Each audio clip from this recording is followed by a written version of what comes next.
Hey, all right, we are live. It is the Rudy J. Funk Show, and it always is a great pleasure to be here. What's going on, guys? Hey, we're trying another beer tonight. It is Saturday night. It is late. Oh, my shit keeps falling. Look at you. All right, here we go. Like that shiny googles. All right, look at this beer. Vanilla Java Porter we're going to try tonight, and try to articulate some browns this evening. Hope you guys are all well. I know I didn't give an announcement for tonight, ultimately, but, I'm just out of control, man. I'm out of control. So, yeah, we're going to try this Vanilla Java's Porter. And it is by the Atwater brewery in Detroit. Interesting. Kind of can't wait to try it.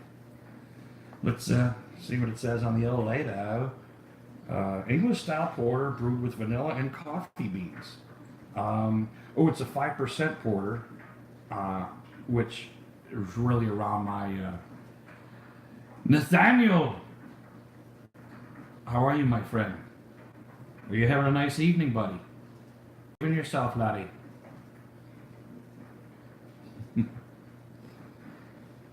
It's good to hear from you, buddy. Hope you had a good week, man. Did you have a good week? I hope you did, buddy. Yeah, English style porter brewed with vanilla and coffee beans. This should be interesting. I didn't see much of an articulation of expect, older than, but it's probably not a 6-pack. Oh no, Nate. Oh no. Oh, shame of us for talking about work. All right. Well, here. I'm guessing this isn't a twist off. I think that's a beer guy joke. But. And I'm always the last to. No. Let's get this little poochki a smell. Oh, wow, that smells good. Yeah, I'm gonna give her a smell off the glass. Let's give her a pour. I want to see what she looks like. I haven't had a porter in a long time. And man, those stouts, man, I'm loving those stouts, man. Those are becoming my favorite beers, And before I make this pour, I gotta give a shout out to Greg's Beer Reviews again. I mean, and Darwin, he's another great beer reviewer. They're so much different than I. They just know what the hell they're talking about, and I am amateur at best, I think. And this isn't a review. I'm just trying different beers. I just kind of happen to, because I like talking the Browns and all that shit. But Darwin had a little bit of a piece when he was not trying a new beer, and he talks about palate and building up your palate and stuff like that. And these guys, you're building up your palate. You're doing shit to try to be a better. What would you call it? Reviewer, and I don't think I'm necessarily doing that. I'm not trying to be number one reviewer or anything like that. It's easy to say, well, hey, I don't care if I'm in last. That's not what I'm doing. I just like to drink beer, and I'm really discovering a lot of cool beers that are tweaking my palate a little bit. I must. It really tweaks my palate, but. He makes a lot of great points about it. And this is, I think people think I'm lying when I say that I do need to drink 1 or 2 beers, 3 beers to really get a taste of, because these guys just try to sip a bit. They're like, well, there's coconut and there's, what do they call them? There's notes and these kind of notes. And I'm not poking fun. These guys know what the fuck they're talking about. I don't really get a lot of that off my first drink because I'm a little shocked. These guys have built their palates up probably over the years. They tried so many ridiculously number of beers that I've ever tried. So I don't want you to get to think that I'm beer review guy. I just like drinking beer and I like talking football, and that's what this channel is right now. So, but check those guys out. I think when I tell people that I need 1 or 2, maybe 3 beers to really get to know a beer to see if I like it or not, I think they just think, well, you're just an alcoholic and you're just trying to drink more beer. And it really isn't true. I think the honey brown test that I did is a perfect example of being an individual. We are, every one of us are, no matter how much you might look like somebody else, you are different. You know, there's nobody else in the world like you, and that helps explain why I'm so much different than them. And you could always toss that to the you just haven't tried enough beers too. So, but it's a cool adventure, and I'm gonna take it. But I'm gonna throw this vanilla Java Porter into the glass and see how she looks. There, huh? To be at a 45-degree angle, pouring it slowly at first, and then we'll get more feverish towards the end. Check out its big head. You know? Okay, we'll get feverish there. There we go. This is a big ass glass too, I must say. See now? Ooh, that was too feverish. That's too feverish. That's too much head. I mean, you know. Never true, but that's a little bit bigger than I fucking want. This is a very tall glass, and as you can see, I'm clearly an idiot, and I started a little bit too feverish with the pour on that. So, but let's give her a smell because it looks pretty good. I mean, these porters, man, that's some dark shit. That is some dark, evil looking shit. See, it's not huge. It's not when I think, it could be, I got boogers in my nose or something. Well, I guess I do smell. I just like barely smell some of the ingredients in there, just barely. And, I got a big nose too. You think I get a little bit of a smell here, but I guess that smells pretty good. Oh, we're gonna try it. But yeah, I really want to go to a porter this time. And I kind of, because I knew I liked the stouts, I kind of kept trying them. But I really did like the Edmund Fitzgerald, which I obviously didn't try on YouTube. But I had tried it before, and I actually had a cigar on me, and sat out back and had a few of these porters, and God, it was a great cigar smoke, and that was, I think, one of my first, besides cookies and milk and all that shit that goes together, I really liked the cigar better because of what I was drinking, and I'm not that articulate of a, I don't do all that shit, or what would you call it, elegance or whatever. But I'll just never forget that not only did I, that was a little shocker for me because I was drinking a lot more domestic stuff there. So when I had that porter, I bought a 6, so obviously I kept drinking them. And they started to taste better to me. And then I had a cigar, and I was like, wow, this cigar really goes with this beer. So that was like, I take that back. I haven't tried a porter since, but I mean, so we're going to give it a try. But, it looks pretty good so far, and we're have to go on round 2 here with the pour because I did kind of fuck that up a little bit. I went feverish too quick, and I really put a big head on it. But it looks like the webbing is holding pretty still here. So we're gonna one more smell.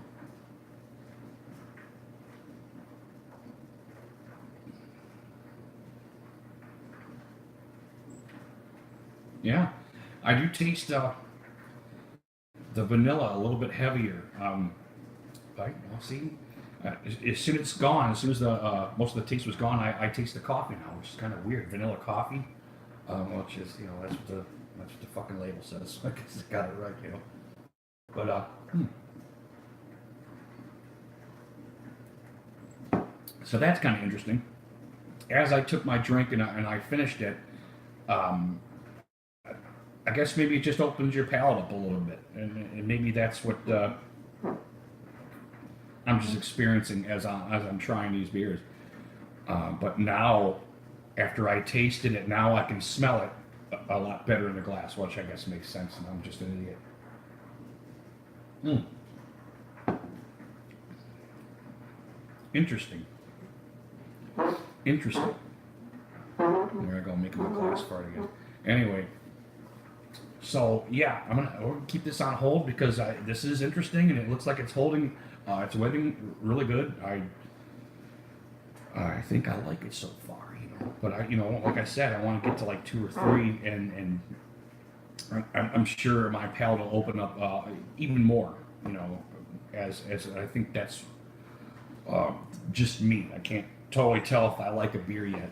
Um, but what I do want to talk about is some of these changes that the ref changes, the sky guy or whatever. Some of the stuff that a lot of us been asking for, and I say us because we've all watched games where you just got to do something. I mean, if you're a Browns fan and you watched the Browns all year,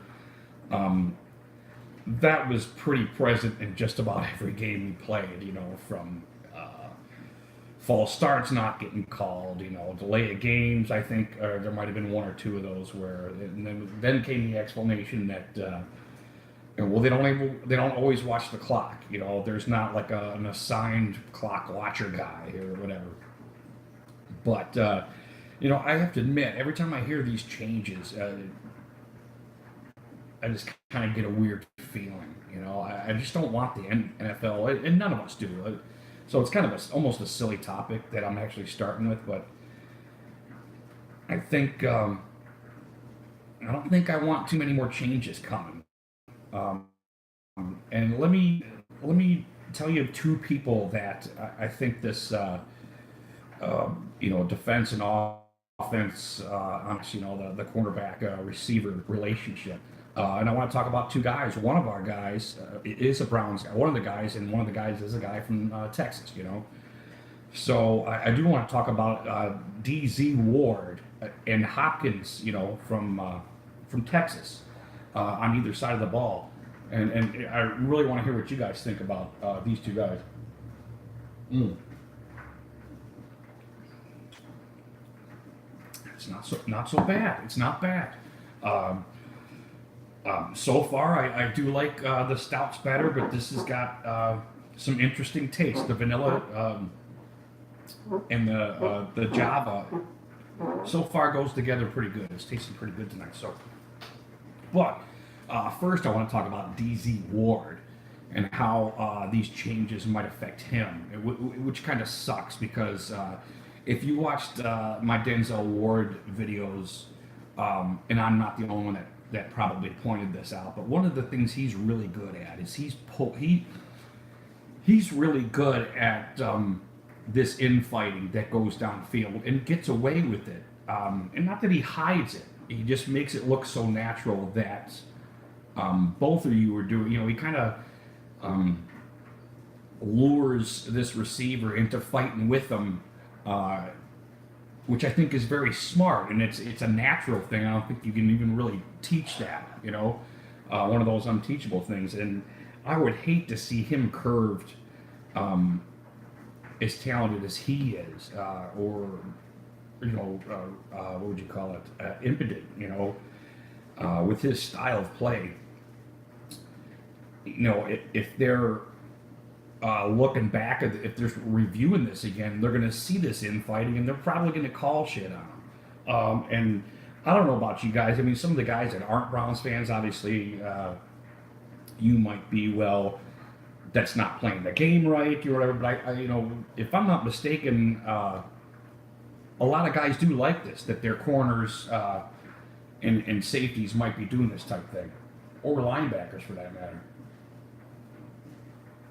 I have to admit, like, that second drink was better because I could smell it better after I tried it. So that's interesting. But yeah, I would hate to see Denzel Ward, tempered in any way. And on the opposite end, Hopkins from Texas, I mean, I'm not saying the dude can't get open. I'm not saying he's not a good route runner or anything like that. But this dude pushes off like almost every time I see a pass come to him, And if you're a Texas fan, I imagine that this stuff is going to be called more often because of this type of review that they're thinking about. And maybe I didn't hear the whole thing, exactly how the process they're going to use. But I would really hate to see. I mean, I'd like to see Hopkins called more for his push off. You know, I got to be honest with you. It was one of my, you know, when we pay him, it's just like, fucking Hopkins pushing off it again. You know, and it's not that he's not talented. He's subtle enough. Well, he gets away with it a lot. I think so, which is talented in itself. But I just wanted to kind of remind everybody about these two talented fellas that might be curbed a little bit next year because of these rules. And I kind of hate to see that, you know. Maybe we should just keep it the same.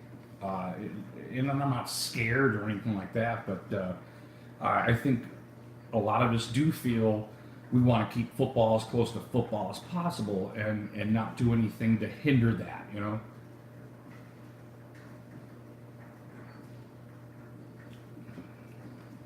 Yeah, see, as I'm getting towards the bottom, I'm tasting this stuff a little bit better. So, uh, like I said, it could go to, my palate just takes a while. It's a longer palate or something like that. But interesting. So yeah, I wanted to articulate that to you guys about, you talk about any of the guys you want, but those two. Because I actually did some self-scouting, not just being an Ohio State fan for DZ Ward, but when Hopkins is whooping your ass, that's one of the things I noticed. He pushed off, that's the first things I said. But there's no doubt that all of us want this to stay as talented as possible, and just. New rules just aren't always good, It's just not always good, and it should. Some of the stuff needs to be interpreted, Obviously, it all does, when it comes to a call, and I get the B and the C after the A, but I don't know. I think everybody kind of pulls both sides, like I do, You watch a game, you get pissed, you see this shit happening, you're just like, something's gotta be done, and you demand it, and then they do something, you go, why did you do that? That's usually everybody's kind of reaction, is we all call for these changes. And, especially the media, the media tries to act like, the fans, this is what they think, and they're just articulating their own opinion on wanting to change the NFL. And just like us, they're the same ones to bitch when a lot of this shit comes our way. But, yeah, the media. Is it just me, or does it seem like to you guys, every chance the media kind of gets, it always seems like they want to tarnish the NFL somehow. And it could be just me because that's one of my top, sports. I'm not a big baseball guy. I'm not a big basketball guy. I am like watching professional football. College is great too, but there's the NFL kicks ass. And is it just me that I just kind of personally get slighted every time the media kind of and it's just about all of them. And maybe they don't mean it, Maybe they're just bringing up shit that, we should be talking about anyway. But I always kind of feel, the media is trying to bring the NFL market-wise down to everybody else. Because nobody has the marketability that the NFL does, And I always just feel like they're kind of angry that the NFL is at the top with their marketing, and it always just seems there's these little subtle hints that I always hear in the media. I don't want to say every day because I can't. I don't know. Often enough where I notice it, But I didn't even know the drink of this beer, and I'm starting to really like it. I think. See, now I'm really starting to smell the vanilla all the way up the glass. It's like it's big now. Everything, but I'm not really sure I wanted vanilla in my beer. Kind of like the honey brown, the honey just didn't sound like a good idea to me, and I was pleasantly surprised on that second try. Um, but I do like it. I do like it. It's not that bad, but it keeps getting bigger, and that's what I'm not worried. Like, oh my god, but it holds a glass really good, and I'm a son of a bitch for a fucking attractive beer, and that's some good webbing right there. I like that. I mean, how many times I have to fucking say that when I review a beer? But I've been trying a lot of good beers lately. Like I said, this is I'm not trying to shoot anybody down or anything like that. I want to like these beers. I want to know good beers and more of them. But yeah, this isn't bad. The vanilla is not annoying yet, but it's getting bigger. Mm. Yeah, some of the coffee tastes are starting to get bigger too. And like I said, God, these guys are so good at trying beers, man. I'm like almost done here, and I'm just able to really convey um, a lot of these tastes. Like I said, I think my palate just gets shocked because it's probably just so amateur.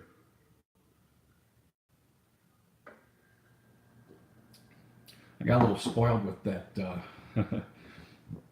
left-handed brewer company. What was it?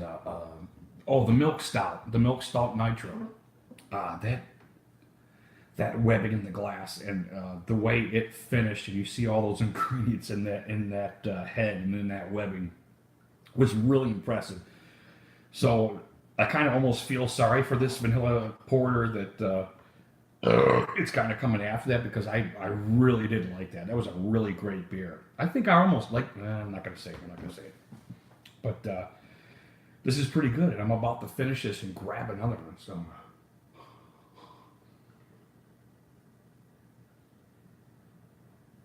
I didn't finish it.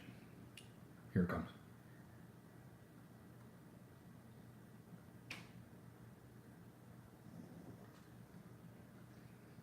There's a monster in here. But yeah, it's pretty good webbing. It's pretty good stuff. No different than a woman. It's nothing like a good-looking woman. Turn your head, make you want it more. That's good stuff. They're doing good stuff there. This is not by no means garbage by any means. But just trying it after that nitro, it whooped my ass a little bit, man. I really kind of like it, and I do like this. Like I said, I'm not big on I gotta have vanilla because I need a vanilla porter. This was just kind of around. I wanted to try it. I want to try a porter for sure, just to kind of get off of first base a little bit, start trying some other stuff. But I do like it. It says English style porter brewed with vanilla and coffee beans, and I smell. I smell, and it's kind of a cool label. Kind of cool. Look at that. Artistic. It's got a hot chick on the front. She blows, and that's always cool. I think she's blowing, or she kissing. I'm sorry, she's kissing something. That blue mist. But it's a cool label, and it's a pretty cool beer. And I'm gonna get another one, and I'm pretty sure it's gonna taste just as good as the first one. So I will be right back with the great pleasure to beer. Oh, that's good. That is good. 5% too. I dig that. So far in my beer trying career, I like being around that 5-6 alcohol. Oh, yeah. I gotta tell you guys. A little bit of cool news today.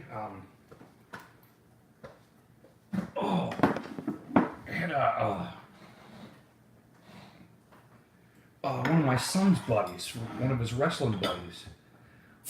He homebrews some beer, and he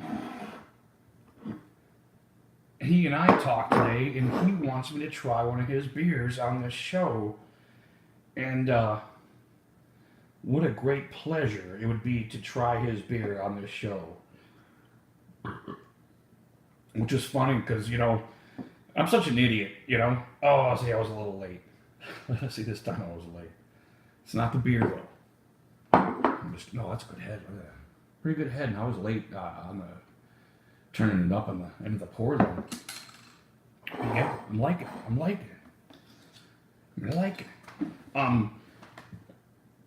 When we were talking, I think we kind of talked about this before because I think he asked me before I had the channel to try some of his beers, but I think he was just being kind. Hey, I got some of these beers I made, and I think you might like them. It was something like that, and I'm like, hey, yeah, give me 2 or 3 or like a 6-pack or something like that, and I'm kind of not thinking like this stuff is expensive, to do this kind of thing.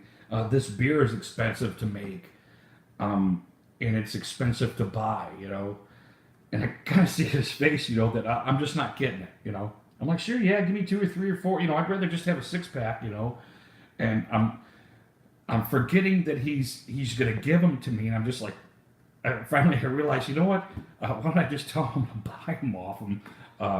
And like I said, I'm an idiot like that. I just wasn't getting it. That this stuff is pretty expensive to make, and I I'm a consumer, and I love capitalism, and I want to buy them off of him. So, and I do want to have 6 of them because he said he puts them in 22 ounce bottles, which are big. But I told him I did want a 6-pack of them, so I'm going to buy a 6-pack off him, and hopefully, I don't know, maybe he can get them to me by next week, and I can do it next week. So that would be pretty cool. That would be pretty cool. See, yeah, now my palate's opening up a lot bigger now, and I'm tasting a lot of that more vanilla taste, little bean taste. Yeah, I'm tasting it a lot more now. But I think I'm gonna grab a smoke before I'm still alive, right? Okay. It is possible. You guys might be on and messaging me. I did get Nate's message when he got on. Just in case my shit is glistening, and it's no big deal if nobody's there, but if you are there and you're messaging, I haven't seen them, so just want to let you know. And hopefully you can hear me. I think Nate heard me, so my shit'll glitch because I'm garbage.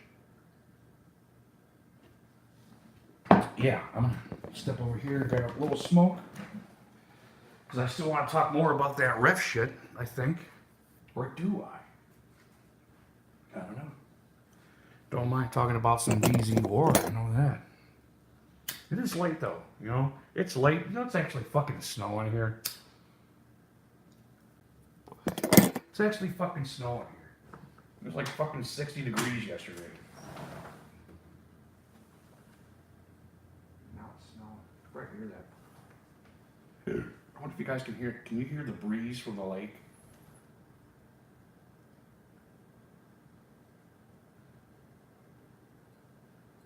Kind of neat.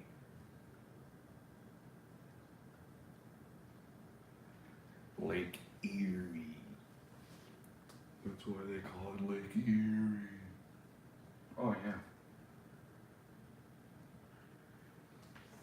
I did notice that we did get 4 old linemen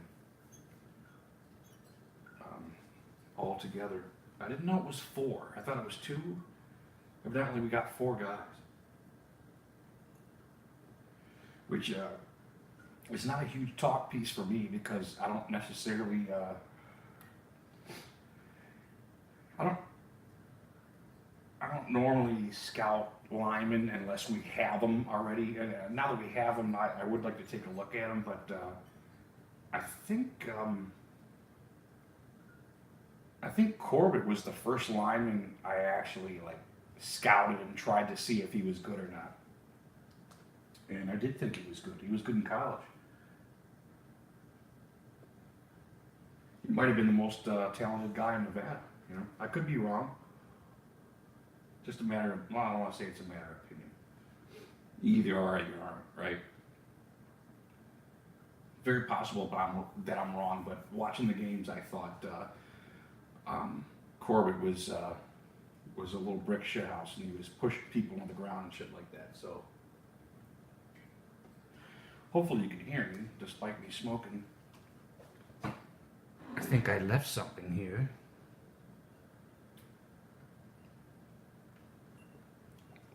Shame on me.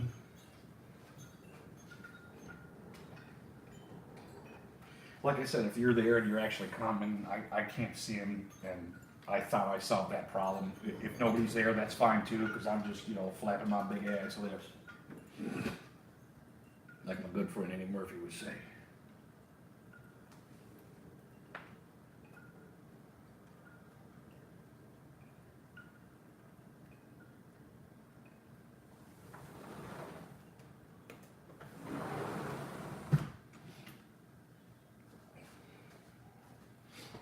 Oh, so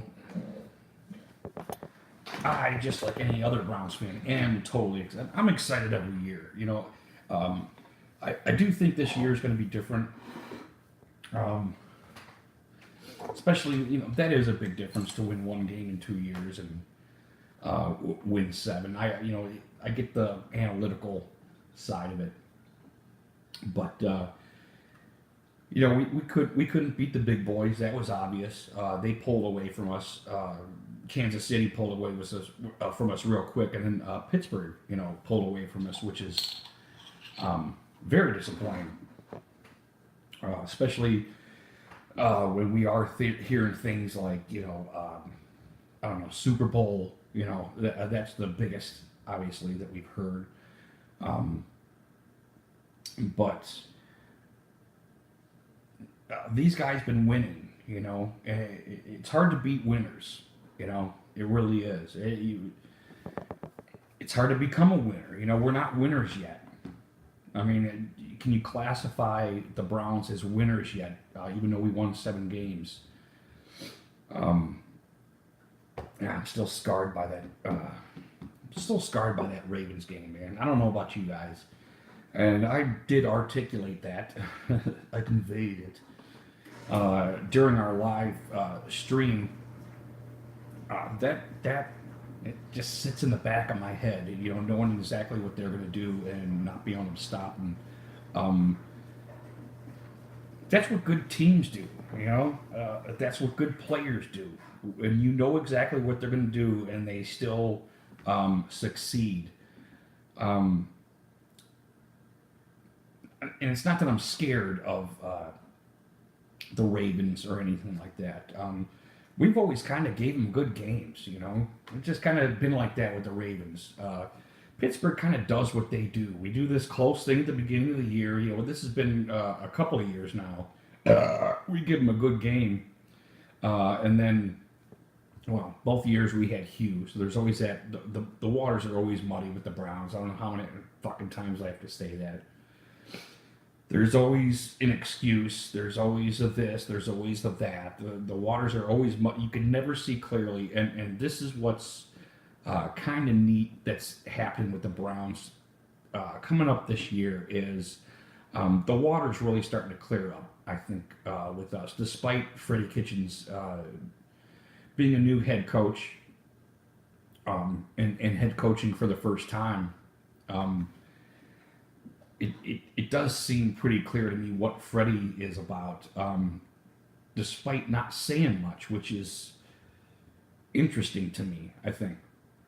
Everybody loves Freddie here. You're not going to hear anything bad about Freddie. You know, I need to take a drink here because I'm losing my truth serum.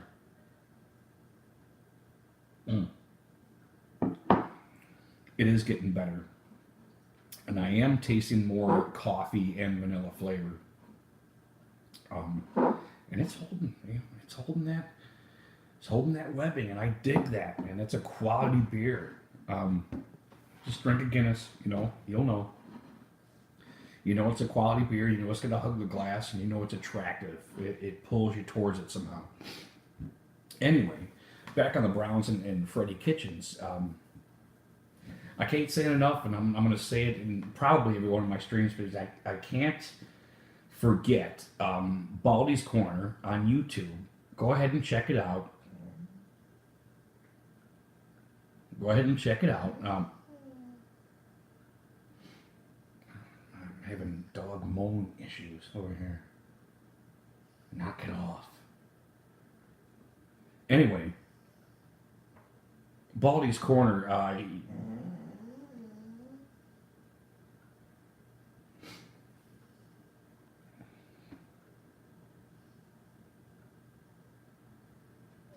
Anyway, if you check out Baldy's Corner, he explains what Freddie and Greg and Dorsey. I want to kind of give everybody a little bit of credit on firming up that line. It was the same line. I know Robinson stepped in and he started playing well and stuff like that, but the way they helped firm and conform this line, it was just a very simple. With the two tight ends and even the wishbone stuff, it gave the a line a little more confidence. They were blocking better. They were blocking with more confidence. They were taking care of the bait man. There's no doubt. The last half of the year was like ridiculous. I mean, how great teams don't do that, you know. So, Freddie seems to be doing stuff that piques their talent, you know. And one of the ways to do that is to ease up on him a little bit. And I'm not talking about necessarily verbally, because obviously Freddie sounds like a really great guy, very understanding, you know, if anything. But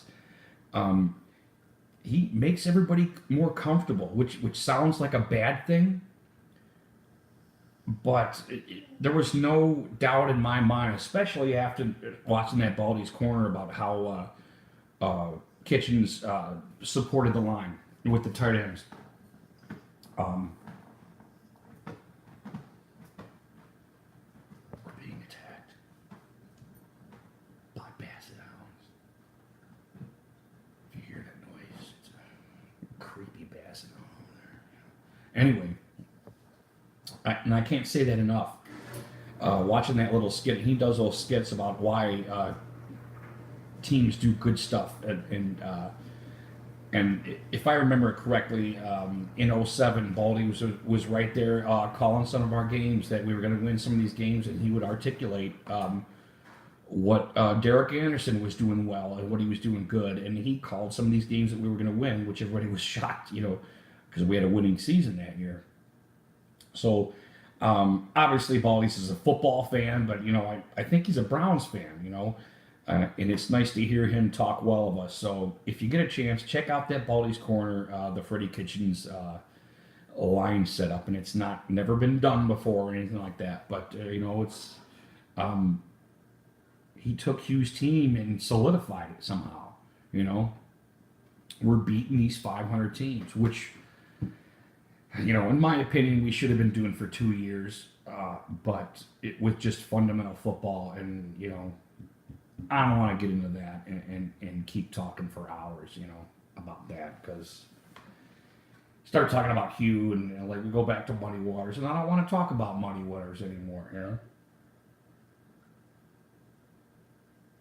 Talking about Muddy Waters, you are playing the blues, and that is a pun. Yes, it is.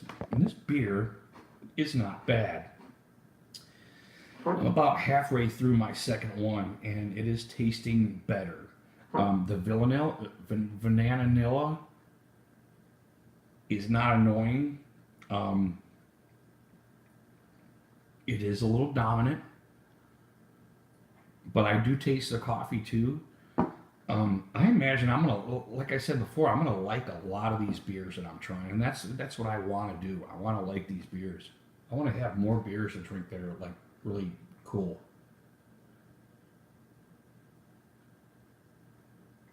And this vanilla isn't annoying to me, and I'm starting to see starting to see now the ingredients in the head, which I just love. I love it when just like a Guinness or that left-handed brewing company, those ingredients you start mix. It's like they're being released, you know, and it gets released in the head. And it's just it just looks delicious, you know. But yeah, not a bad beer. Not my choice though. The vanilla. I wouldn't. I wouldn't necessarily be like I want to drink something vanilla. You know how I don't know how else to articulate that other than that, but it's pretty good. You know for vanilla, and some of the guys that know me probably joke around because I don't drink that French vanilla shit with my coffee. You know I can't remember the name of the shit. You know that vanilla shit you pour in your coffee. I don't drink that, so it's kind of a inside joke. But this isn't bad. It's not bad. It's the vanilla does dominate, and I do taste some of the Java, some of the coffee beans. But it's a really nice, easy drink, you know. And I like the easy drink too. Not just the 5-6% alcohol, but you could probably put these down pretty good in a night too, and keep drinking them, and you're not gonna get all you're not gonna get all fucking sloshed or anything. Not bad. Oh, we're going about 45 minutes here. So, what should we be talking about? All zero of you. I don't see anything. There's nobody there, and that's okay. That's not why we do this, you know. Not everybody's going to be out doing shit. I'm sorry. Reverse that. A lot of you guys probably out doing shit. You're not going to be sitting at home waiting for Rudy G Funk to fucking get on, you know, and that's cool. But I do like flattening my big ass lips, and I do like trying new beers. And so far, I think I'm doing it right, flattening my big ass lips, and I think this is a pretty good beer. Ooh, and look at how that stays. That stays good. I just tilt the beer like that. That's a pretty good test actually. Pretty good webbing there, sticking around. I like it. I'll have to do a montage before the season starts of me showing the webbing on my beer glasses. I'm just kidding. You guys probably hate me by now. Anyway, there's ghosts here too. Ghosts and basset hounds. Good beer though. This one went down a little bit easier in the first. I wonder why that is. It is tasting better. Tasting pretty good. Not a bad beer. I was a little hesitant with the vanilla, but I tried it and I do like it. It's not bad, man. Not bad beer. Not a bad beer. Yeah, good.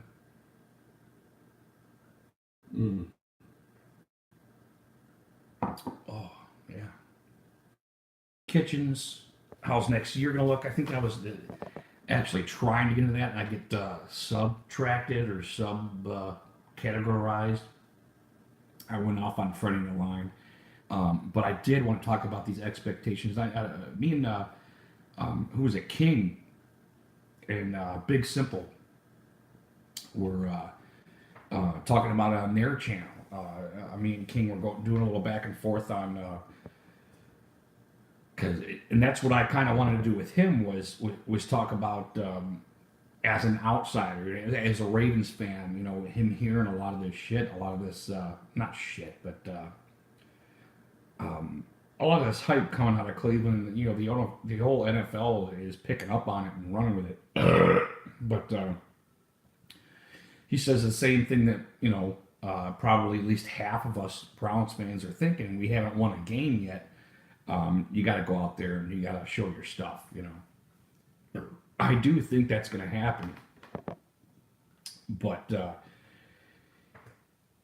it should be a really fun watch this year. And if you guys, any of you guys that don't, that maybe watch my videos that don't watch our live streams, our live commentary, with the game. Not only do we have a great time just because it's Browns football, and it is football.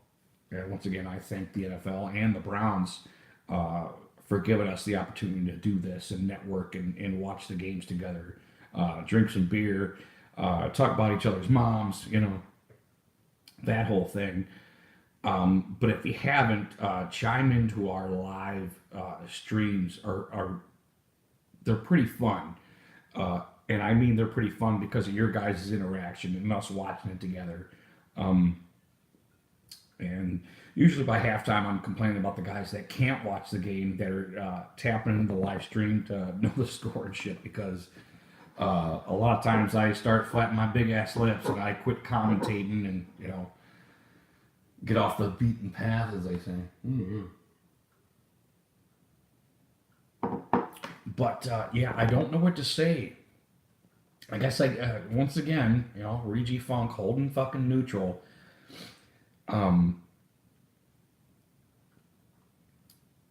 We do have to execute on the field. There is no doubt about that. I don't think anybody has any real.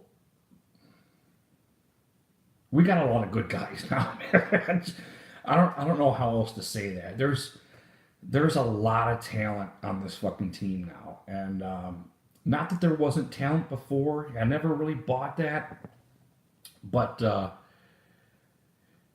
hey, Bob, how you doing, buddy?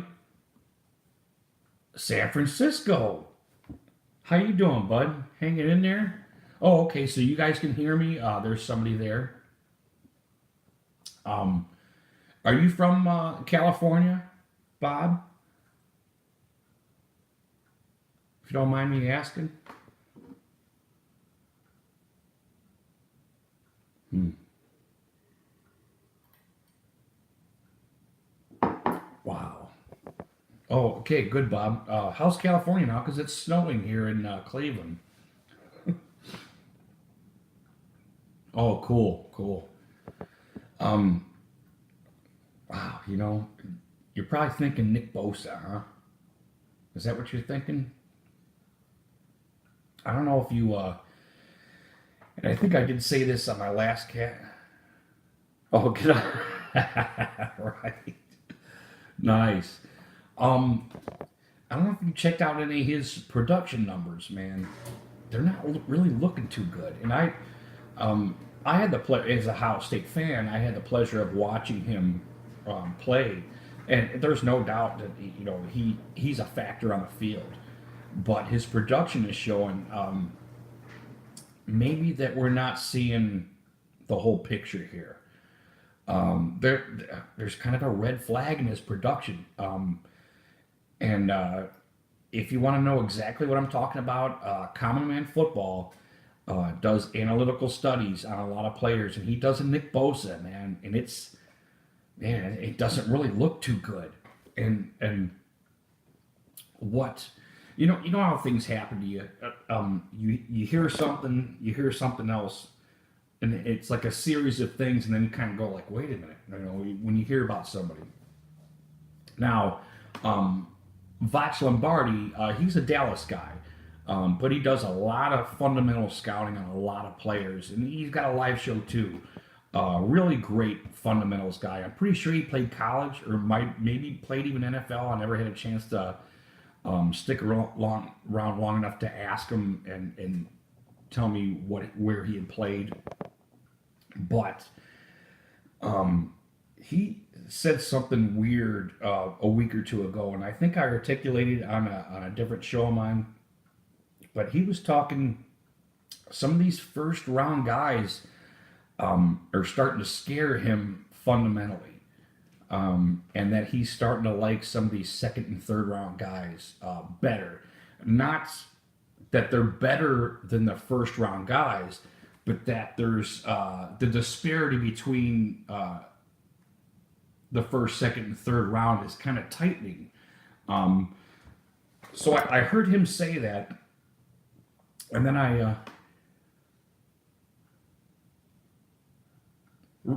and that's possibly true, but The only reason I say that is because obviously Nick Bosa he's going to be drafted in the first round. He's going to.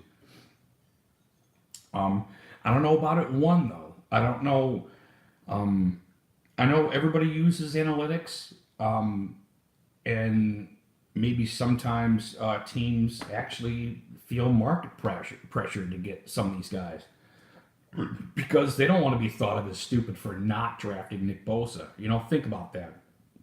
Everybody knows Nick Bosa is going to go at 1, right? I mean, that's a lot of things you hear. But if they didn't, and he winds up being good, it's like it's almost worse than drafting him and him not being good. And give me just a second to convey exactly what I mean. But I think you kind of get where I'm going here. When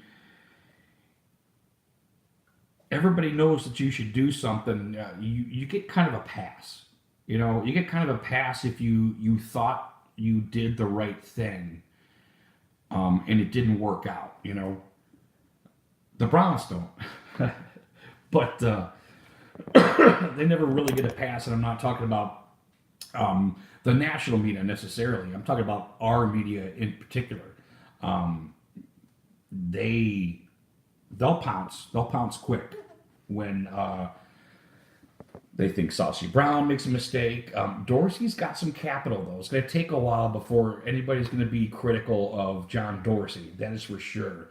And he deserves it. He deserves it. He built up a lot of marketability for himself, and he is not going to be criticized for a while. Unless we start losing unless we lose, we lose the first 2 games, and it's gonna start though, because Cleveland can't help itself.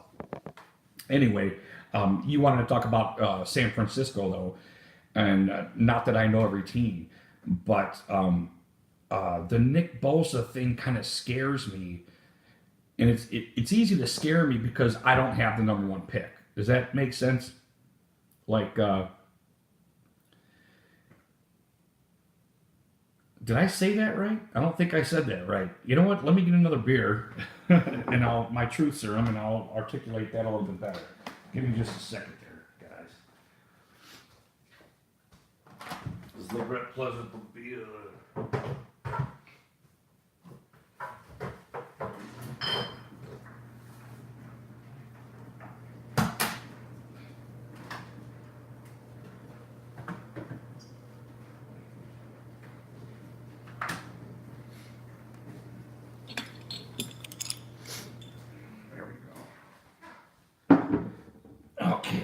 Nick Bosa.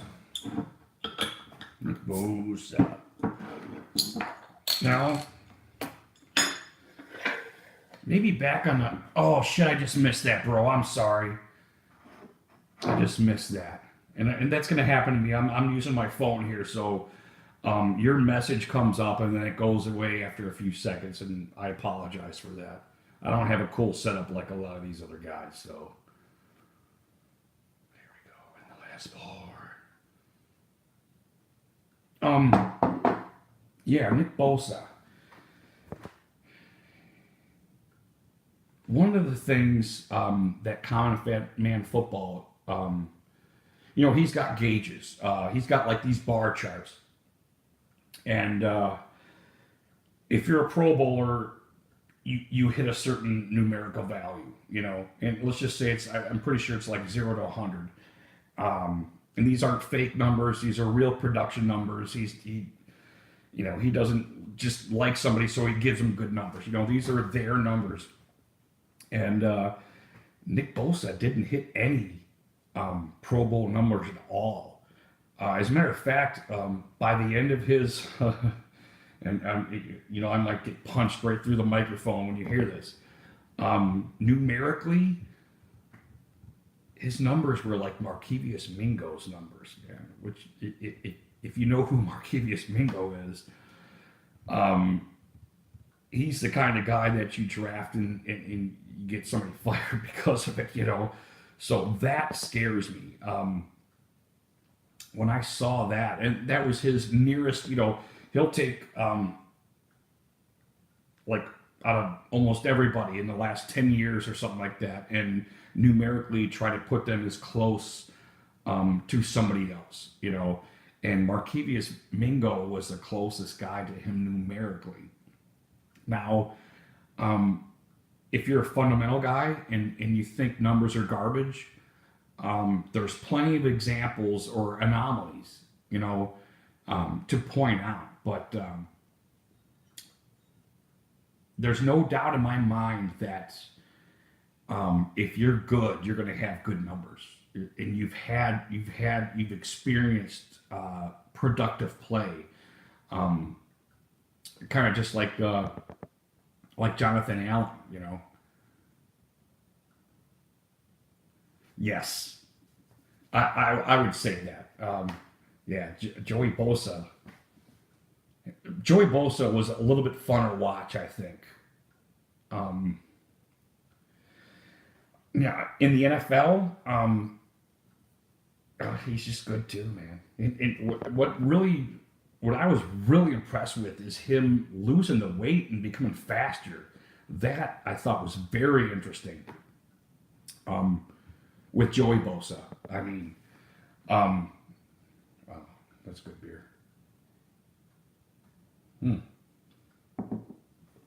But yeah, I appreciate you chiming in. I don't know. What do you think? Do you think there's a disparity between Nick and Joe? What do you think the disparity is between the two? Because I know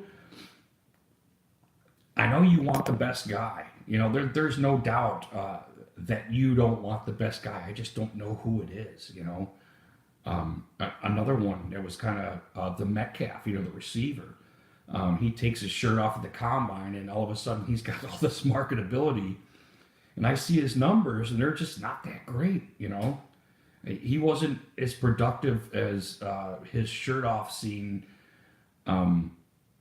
marketed. You know, the disparity between production and marketability. It gets to a point where you have to think there's some sort of the elasticity has worn out. You know, there's and I'm not saying either one of these guys are going to be a flop because I don't know. But if I was drafting somebody, you get so many red flags. You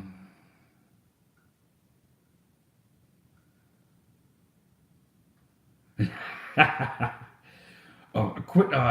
You said Josh Allen or John Allen? I kind of read that quick because there were several names there, and I got like 3 seconds or something to read it.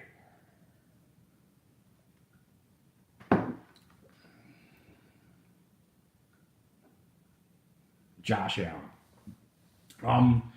There's no doubt that Josh Allen has the biggest arm in the NFL right now, in my opinion, even bigger than Kermit, you know, from KFC. And Kermit's got a fucking big badass arm, but the level of play between the two, and it is, in my opinion, attributed to production. Kermit produced, man. He produced in high school, and he produced in college, and he has a lot of completed passes. You know, a lot of touchdowns, which is great. Which is even, you know, I wish there was some way to measure completions with touchdowns, and somehow get that. I'm sure pro fuck ass. Pro focus guys probably got that somehow. I just like watching common man football because it's your regular common combination of completion ratio that he does, and he uses those numbers, and I'm okay with it. You know, like I was conveying in another video, is pro focus. They start trying to augment it. You know, just like I think the NFL does it too. I think the NFL, one of my big pet peeves, which threw me a curveball, was in one of their calculations. If you get more third downs, like completions on third down would raise you up a little bit. and they start tweaking their numbers a little bit, and it was relatively similar anyway. But Josh Allen, he had really bad numbers, man.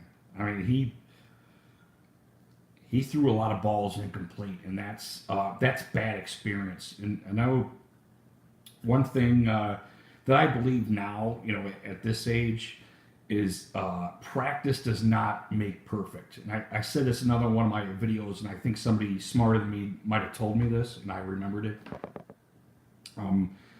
It doesn't. Perfect practice makes perfect. Practice does not. If you practice the wrong thing, I'm not saying I'm not blaming his coaches. I'm just saying when you got experience doing the wrong thing a lot, it's really hard to break through that threshold and start all of a sudden just doing good. It's harder, Are you a fan of an NFL? Oh yeah, I'm Browns. Yeah, I'm sorry. I probably didn't put Browns. Browns. I'm trying a new beer as I'm doing the Browns talk here, so you have to bear with me. Yeah, we're Cleveland Browns fans here, bro.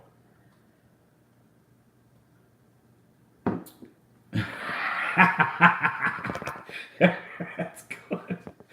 Yeah, we're Browns fans here. So, yeah, you might want to just get off, since I'm a Browns fan. You probably don't give a shit when I say. No, I kid. You're welcome here. I love chatting with you, brother. I mean, yeah, they're looking good. I actually, before you got on, I was just talking about that. How the NFL media, our media, everybody's really chanting the Browns this year, and not that I necessarily want to calm them down, but I want to try to be as realistic as possible. And it's hard when we got the guys that we do now. It's this team did get bumped up, man, like a lot. Even on defense, which I was going to be very critical after this, but after the free agency, I really think they got deeper. But offense, though, I mean, Dorsey. And this was going to be how I was going to be critical, because if you look at KFC, their defense, he kind of left the defense, a little lackadaisical, and it might have stopped them from going to the Super Bowl. I don't know. I can't say that, but there's no doubt in my mind that Dorsey is, he's putting all the plugs on offense. I mean, that offense it shouldn't be stopped from what I see. And not just the Beckham thing. I'm talking about Kareem Hunt and Nick Chubb. Not just Baker Mayfield. I can sit here and talk about Baker Mayfield all day. That dude's accurate downtown, midtown, little town, you name it. Trick plays or don't bother him at all. He's very confident in just about everything he does. I can't say enough about the dude,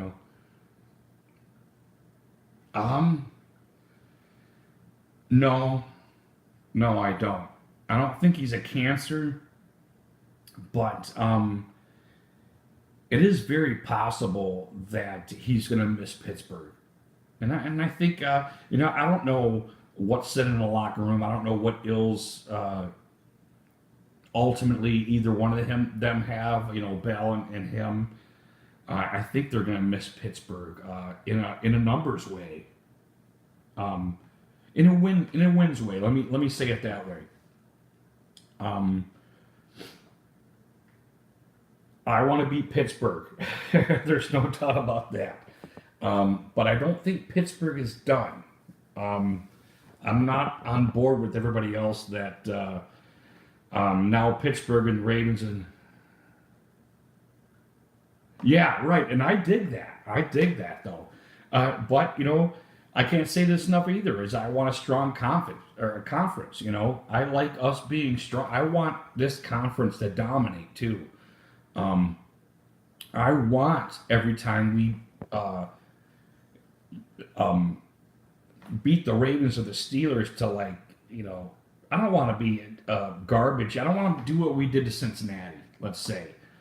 And I know that sounds stupid, and I want to win just like everybody else, and I don't mind winning by attrition.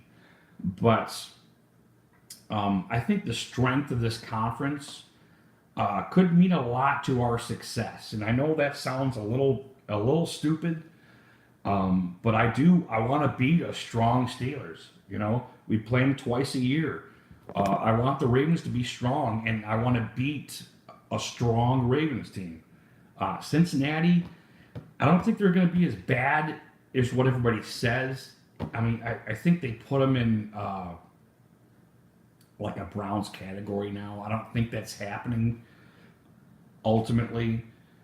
I think they're a little smarter than that, although they did, hire Hugh back, and that's not very smart. But so I should use that as a gauge, right? But I want to beat the Patriots. I want to beat KFC. I want to beat these good teams. If we beat them barely, that's fine, as long as we beat them. But beating good teams makes you better, and I was just talking about that, bro, before you got on. That we haven't had it. Last year was not a winning season, and everybody kind of gets caught up that it was without being one. These teams like the Steelers, KC, what was it? Chargers was another one. Yeah, KFC. I always say that. I used to joke around and say it, but now I say it by accident all the time. But yeah, KFC. These were very upsetting games for me. The Chargers game was an upsetting game. It kind of reminded me of the last Ravens game. Ooh, and I like me some KFC too. Good stuff. But I was just crying about that last Ravens game that we lost. That kept Steelers and Ravens, out of the playoffs. And we lost that game knowing almost exactly what they were going to do. The Chargers was another game. You can check out our live stream. We live stream all of the games, but a commentary reaction type thing.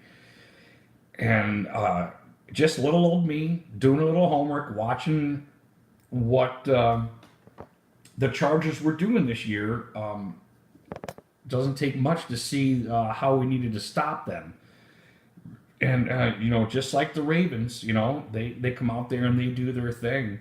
They were doing a lot of these end arounds and, pitch outs and doing a lot of stuff that we should have stopped. And it just really pisses me off when you know what they're going to do. And I think some of it, I don't know, man. It's not that we're not talented, on defense. So I don't really know what to say because I don't really want to talk down Greg Williams, man. I ain't going to do that. I liked him and Blake. I thought they were good. Yeah, probably, Bob. You're probably right. But a lot of these, not only was the media, but you don't let the media fool you because they probably say the same thing that you just did or act like they didn't have anything to do with it. But our media was championing, Tyrod Taylor as he's a veteran quarterback from, he won all these games and went to the playoffs. I mean, they were marching that fucking dude right up in it. And it's good for Baker to sit and stuff like that. So don't let the media fool you. They were right up there with Hugh and Dorsey as we got to start Tyrod Taylor. Because it worked in Kansas City, But, Alex, I think they kind of knew Alex Smith was leaving, didn't they? They knew Kermit was taking over. Just whooping his ass for a little while. I had a buddy that said that about RG3. We just got RG3 so we could whoop his ass for a while until we get somebody else good in there, which is terrible. Right. But yeah, yeah, man, that's that's good beer. That's pretty good beer. Are you a beer drinker, Bob? Oh, see, Hoyer. I think I remember some of that. Oh, good for you, buddy. Good for you. Hoyer did particularly well until our center got hurt, and I didn't realize. Everybody thinks because our center didn't block good or didn't do well. One of the things that what was his name? Mac. Was it Kevin Mack? No, not Kevin Mack. Who did he get traded to? I can't remember. We had this kick-ass center that left the Browns, and I think he went to. Did he go to Kansas City? I think he went to fucking Kansas City. He got hurt, and once he got hurt, Hoyer really didn't know what the hell to do, and our center was not calling plays for him, but pointing out defenses for him and stuff like that. In my opinion, and Hoyer's not some kind of clown or anything. We don't think of Hoyer as a clown here. He's not an idiot, but there was no doubt that after this center went down, he didn't seem to be able to read the defenses. He didn't play very well. And it was like almost immediately after Mick. What the fuck is his name? Alex Mack. Alex Mack was our center. He got hurt and then got traded that next year. He wanted to go win some games. But as soon as he was done, Hoyer went to shit on the Browns. And I don't want to say the dude's a shitty quarterback, man. I just don't. He's a good backup, If he'd have kept winning, he might have stayed on the Browns. You might have never would have seen him. So, what if Mac would have stayed in? Think about the shit that happens in the NFL and how things work out. But yeah, that's funny. Well, I gotta piss. I'll be right back. Excuse me.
So, give me a second. I'm going to grab a quick smoke and I'll be right back. Give me about 2 minutes.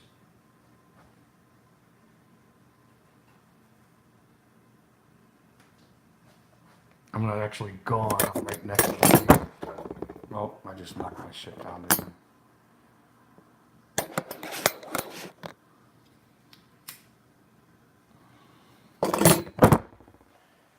God damn it. For the moon. There we go.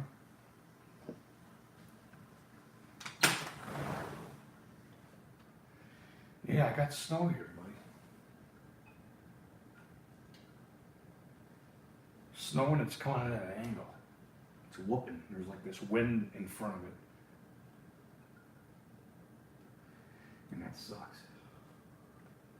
Thought we were done. Oh.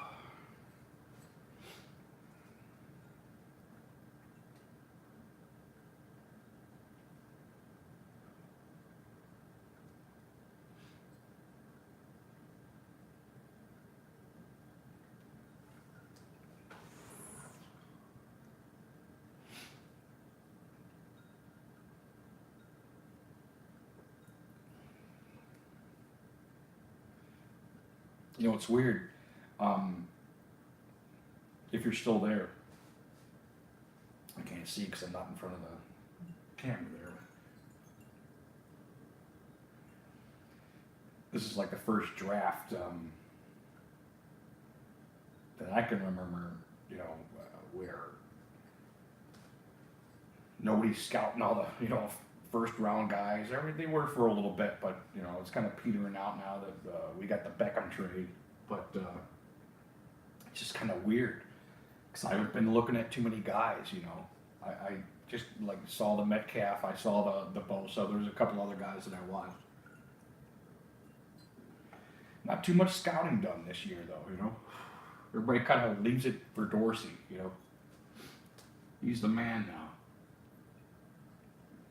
And not that I do scouting from them. That's not what I'm getting at. What I mean is, everybody's trying to guess what picks they're going to make this year. Everybody wants to everybody wants to be right about the right guy.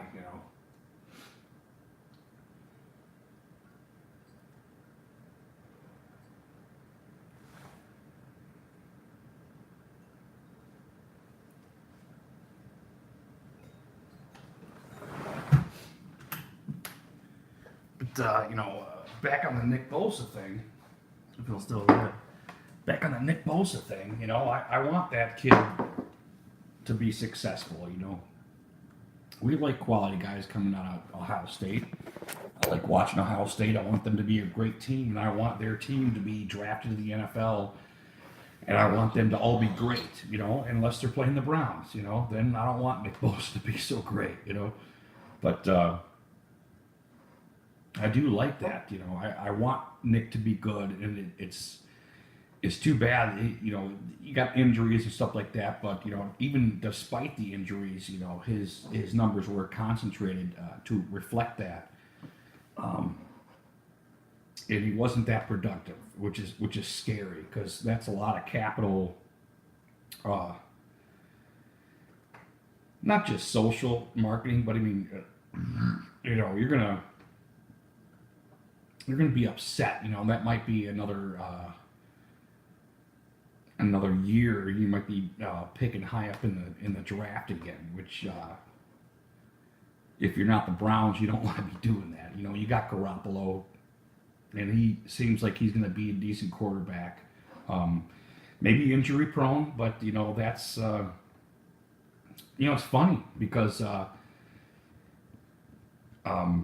he gets hurt. The dude gets hurt, and that was one of the issues with Carson Wentz. Obviously, the dude hasn't been able to finish a year yet without getting hurt, and that's just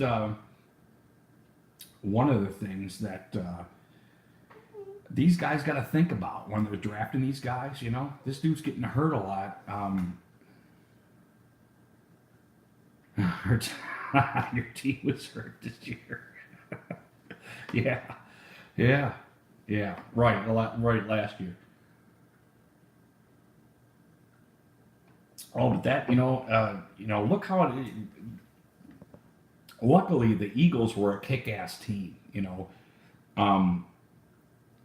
And I can't give Common Man Football kudos enough, because he used to do these team-on-team analytics that I just loved. I just couldn't wait for him to come out with this and simulate some of these teams that he would do analytics on, and he would do the whole 9 yards. He would do what this team does on first down, what they do on second down, what they do on third down, how productive they are to the rest of the league.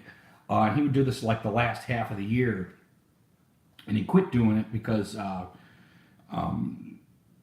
whole monetization thing probably, they get some of these guys that need to be paid because they're working to get you to produce a product.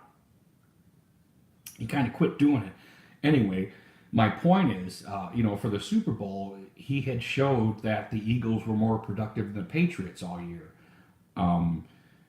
which I articulated while before and we were watching the game, because everybody thought the Patriots are going to win, and because I saw these analytics, everything down to field goals and everything, which is, yeah, pardon my thumb there. You know, really interests me. It's in this channel.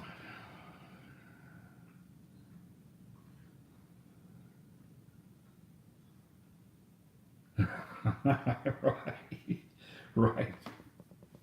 But I'm no different than anybody else. I want to be right more on my channel than not, you know. And it seems to me that analytics don't get enough kudos because I think you're poking your nose, your eyes in the right direction with numbers.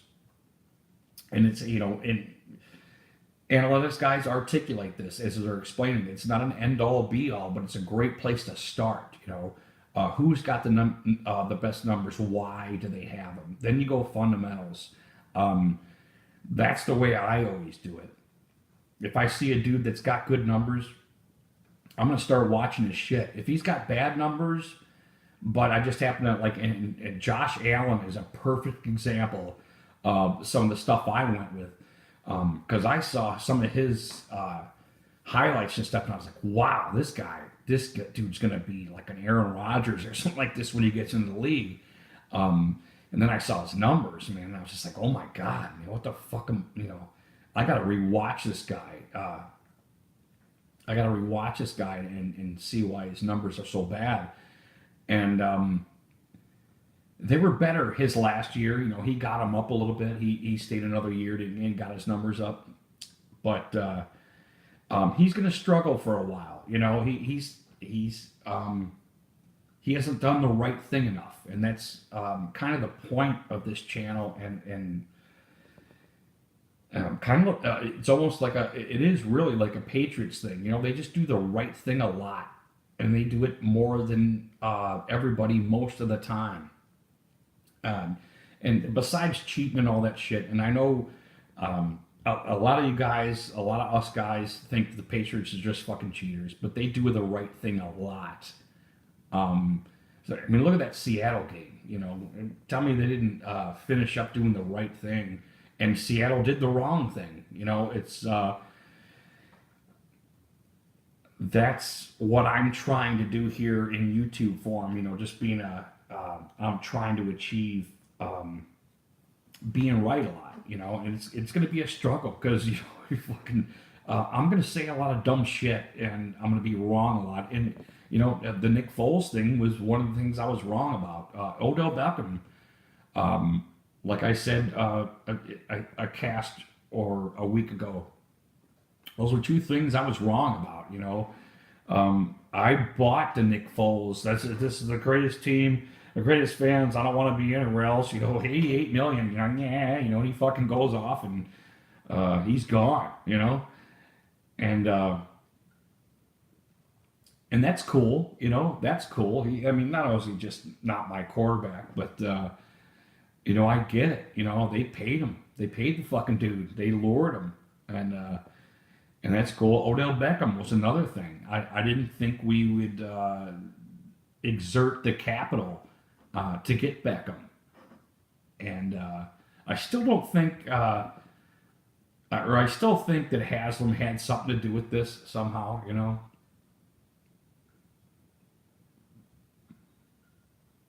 Yeah, there is.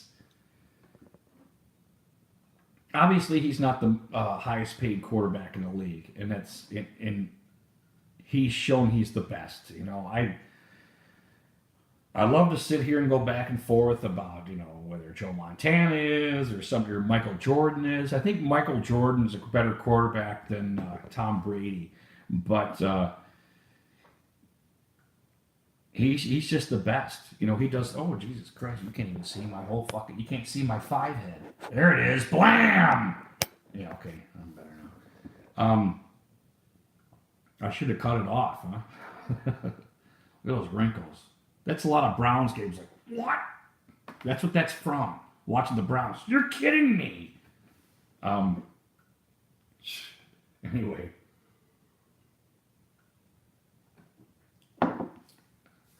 Yeah, right. Right. But, you know, there's no doubt in my mind you know, and I don't want to say I'll argue that to the death or anything. Tom Brady he does the right thing a lot. And what's great is, 9 times out of 10, or 90 times out of 100, Tom Brady is doing the right thing, And this 10% or whatever, it could be more, it could be less. He's fucking pissed, And that's what I really like about Tom Brady is when he thinks his team isn't doing the right thing, he does not hesitate to start fucking grinding his teeth, and you see it in his face. He starts throwing some bombs out there.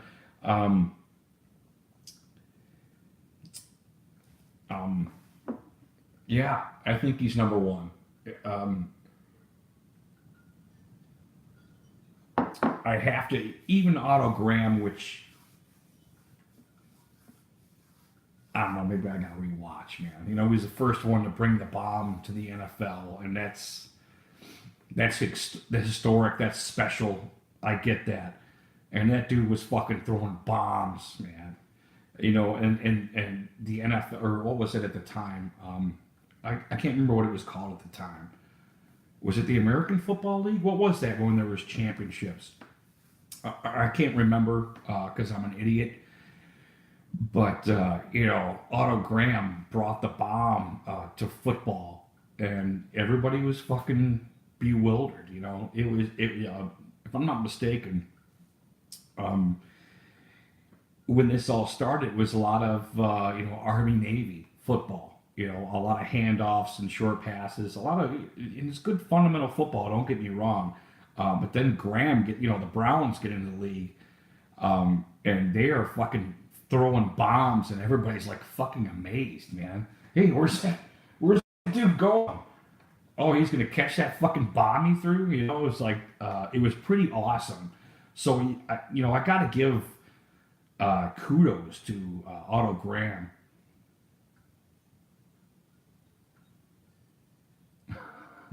Rams. Hey, wasn't there something with the Rams like they were the Cleveland Rams first? There was something about that. I think you're, yeah, what the fuck was that? Something way back, about the Rams being the Cleveland Rams or something. Or was it the Lambs? I can't remember. I think I'm, probably in my drink, I suppose. Speaking of my drink, I do have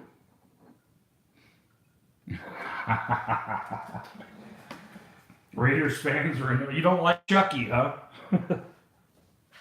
I always kind of like Chucky. I don't know if I wish him well, but I always like Chucky.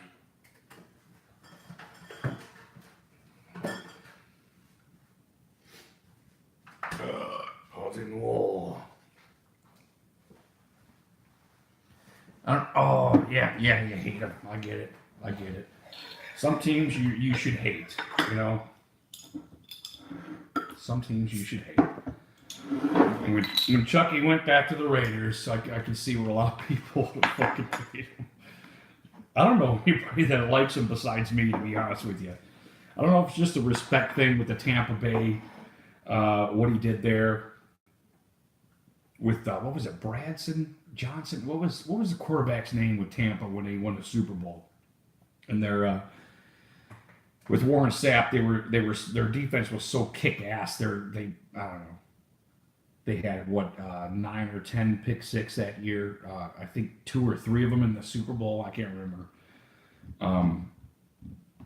Who was that fucking quarterback that he would yell at all the fucking time? And I think that's what it was. Oh, which team do I hate? Ooh, that's a tough one. Bob, you're asking a Browns fan. I think there might be 31 teams that I fucking hate. There might be 31 teams that I hate. I don't know, man. I don't hate him. I respect. Can you respect somebody and hate him at the same time? I don't really know. I don't really know. Did I just lick that drop of beer that I spilled? What is it? Wow, that's tough. I should hate Pittsburgh. You know, I really should. Yeah, you know, man, our conference, man. Ben's beat us, and Flacco has beat us so many times, and that really would piss. You know, intra game. I said some pretty bad things about those fellows. And they're great guys. You know, I'm sure they're fine out of work. You know, I'm sure they're good guys. But God, Ben, it's that big head and that little helmet. He's got that big face, and it sticks out the front of his fucking little helmet. And his helmet's too small for him because his face is too big. Oh God, I want to hate the Steelers, man. I do. I want to hate them. I want to. They fucking they whooped our rivalry to shit. You know, they almost whooped our rivalry. You know, I thought it was gone, but it can't be. You know, it can't be. What things need to flip is this year. You know, we need to beat them twice. We need to do what they did to us last year. That's what needs to happen. And if they do that, I'll start talking about that kind of stuff that everybody else is talking about. You know.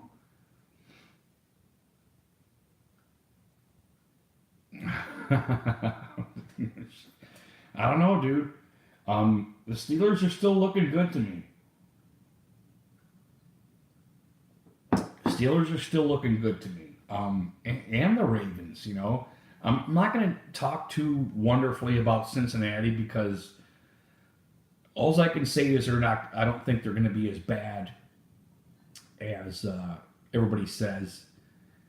Because I think they're going to win some games. I think they're going to win like 6 games. I really do. My furnace just kicked in. I should have made a fire, but I didn't because I'm a fat, lazy asshole that drinks too much beer. Too much good beer, though. Very good beer. Still smelling those vanilla notes, you know. But Ben has to be beaten. Big Ben has to be beaten by the Browns. That's important. It's like I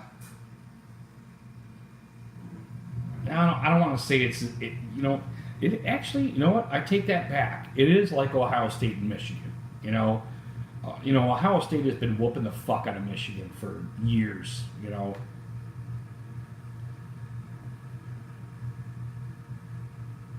Yeah, Bob, I'm glad you say that because last week, of my opinion, he gets in the right system.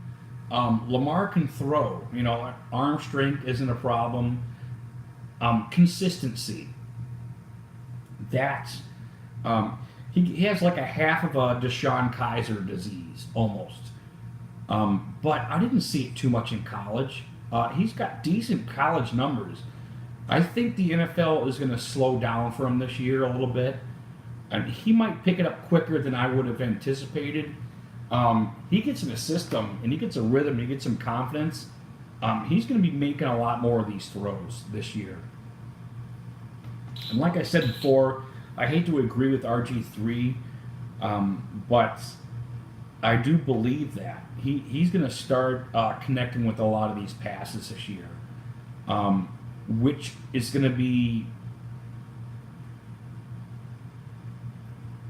good for them because when we're going to be stopping the run. I don't mean we as the Browns. I mean we as the NFL because you have to think of it that way. The NFL wants to stop Lamar Jackson.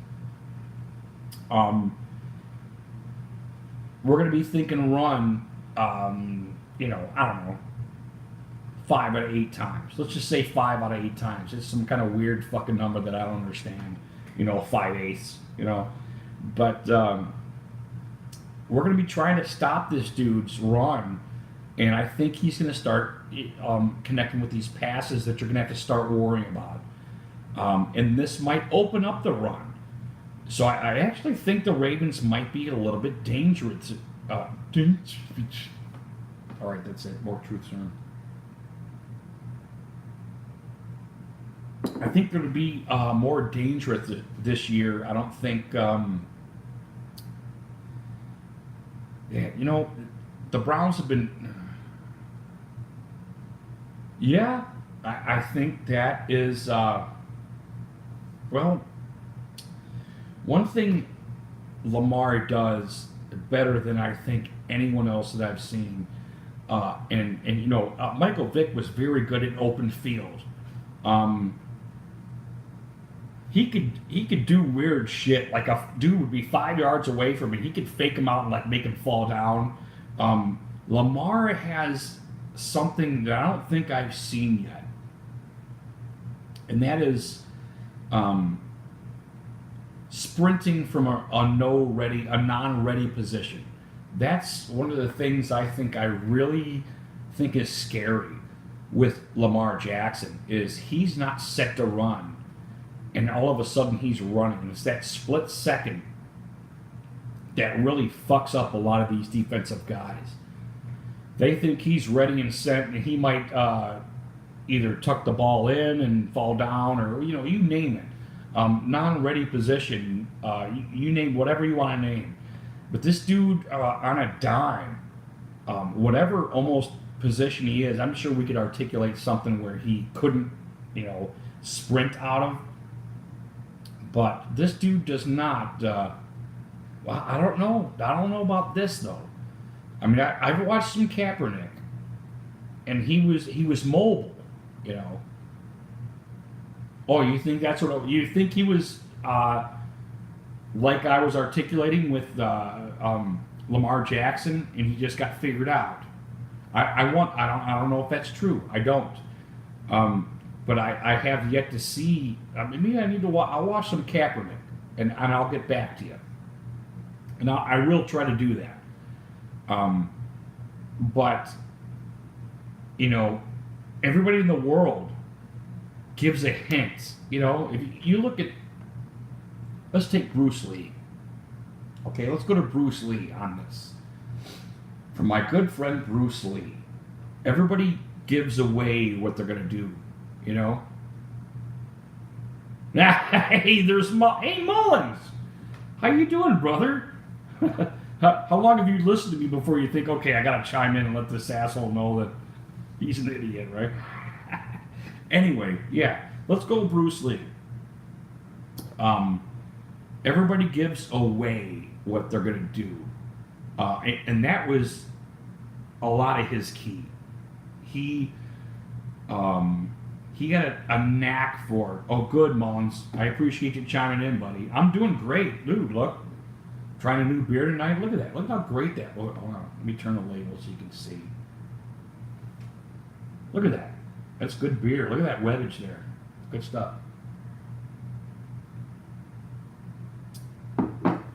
And I think Bruce would have. Oh, yeah, right. It is awesome. It tastes pretty good. I don't know if you. Well, you probably didn't. But look at that. It's vanilla Java porter, and it's got a chick on it, so that's always cool. And it looks like, is one of her straps down? That's probably cool, right? Yeah. See, Bob. See, that's what I thought. Everybody's got tape on Lamar Jackson. Everybody's got it. I think they get shot by that sprint without preparedness that he's got. And that's what I meant about Bruce Lee. I think even Bruce Lee himself would be like, God, I thought the dude was going to do this and he did that. And I'm not talking about back and forth and faking somebody out.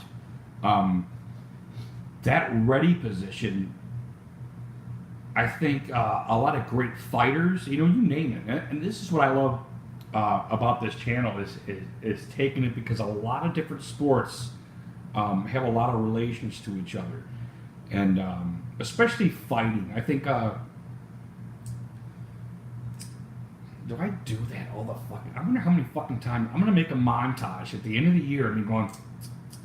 You'll hear like fucking 100 of them, or 1,000.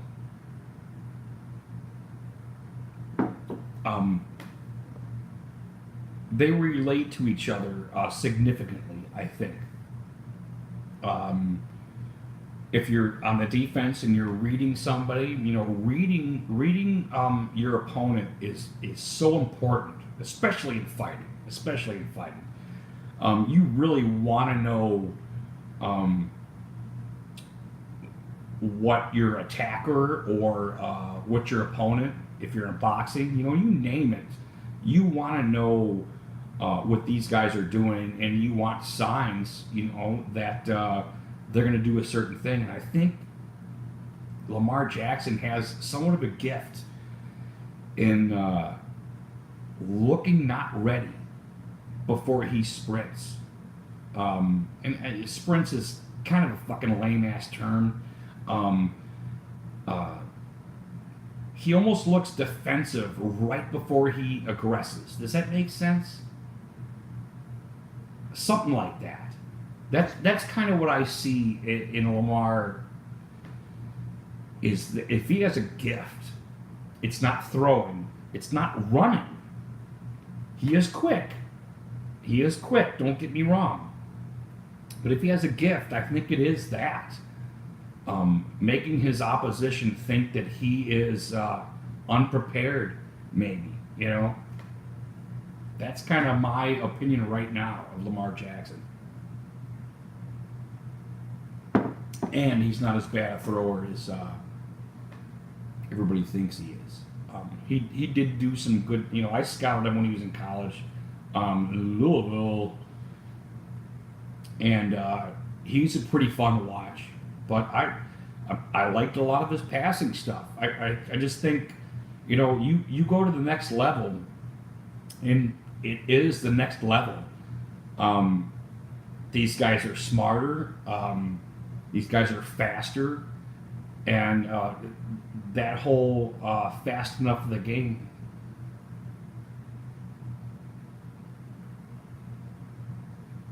Wrestles has more. You know what? Let me piss on that, and let me think about that question, Bob. I mean, I don't want to piss on your question.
Okay. Did you mean wrestlers? Is that that's what I meant to say?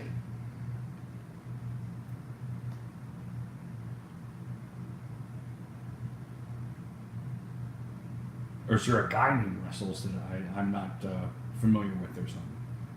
What exactly, what were you saying there, Bob? Oh, that's pretty good. That's pretty good stuff. Not bad vanilla. Not bad vanilla. Oh, maybe, I think Bob went to piss too. That's okay. That's okay. And that's going to happen to me a lot, especially when I'm using my phone. to. Oh, hey, South of Heaven's on tonight. Maybe I'll chime in with him. Yeah, Bob. I'm sorry. I kind of couldn't articulate that question. Wrestles confused me a little bit. Is that somebody's name, or did you mean wrestler?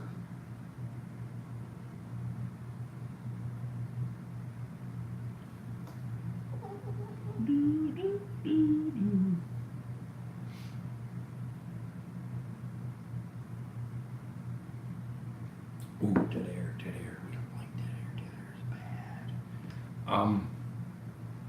Yeah, but now, do I think Lamar's going to blow up the league? I'm saying, do wrestlers have an advantage towards stand-ups? And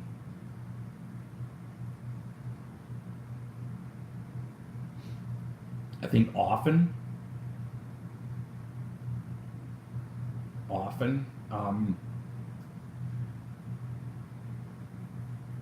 You get tagged though. You know, you get your fucking bell rung. You know, that's look at Chuck Liddell and some of these guys that they keep you up. You know, and they're good at it. They keep you from wrestling them, and they fucking knock your ass out. But I think that was a great. And I know I've said this in some of my other videos. I just can't remember which one because not only am I stupid, but I don't totally watch all of my videos because I just flap my lips too long.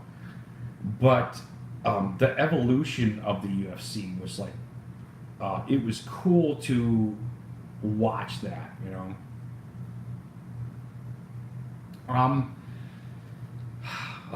At this time, there used to be no rules. So, and this is why I was, what I was getting at with the evolution of the UFC and MMA and that whole,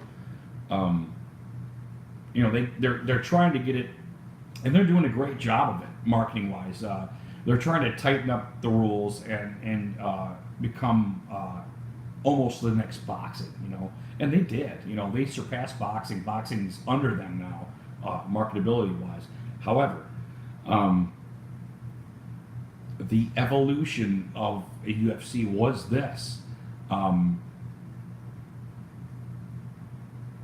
The early guys were like big, they're like punching and they doing all these haymakers. They weren't very technically sound. One thing was apparent: if you were technically sound, you're going to win that fucking thing. The most technically sound guy would win it. Hoist obviously was the most technically sound guy, the most comfortable fighting other people. And that used to be the thing. And what was it? Shamrock, these guys that were totally comfortable duking it out, and they were more comfortable because they knew where they're going to beat you wrestling, and they were going to get you in a wrestling position. But as time progressed, the wrestlers would stalemate. They would stalemate a lot, and it was pretty fucking boring. So these guys started standing up again, and it wasn't all the same guys. It wasn't all this is how we beat them. It was other guys coming in and out and doing their thing. Every once in a while we see a great kicker. How often is that really? You see you do a good wheel kick or something like that, or a nice roundhouse. I haven't seen too many axe kicks, which I always thought an axe kick would be devastating.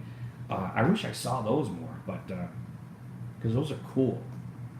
Axes are cool, and axe kicks are cool, but this metaphor. All right, that's it. I quit. Metamorphosis of the UFC was really cool. And it's really how that happened, and the strikers entered and became dominant. That was great. But what's great is as time goes on, there's a balance. You have to have both. You better have both talents. It's like there's an insurance theory, which not a theory. It's a fact. when you flip a coin 10 times, how many times are you going to get heads or tails? I mean, it might be, you might get 8 heads, 2 tails out of 10 flips, you know. The closer you get to infinity, this was the quote that I do believe in. The closer you get to infinity would prove the 50-50 on a coin flip, you know. Do it 100 times. It's going to, that disparity keeps getting smaller and smaller towards 50%.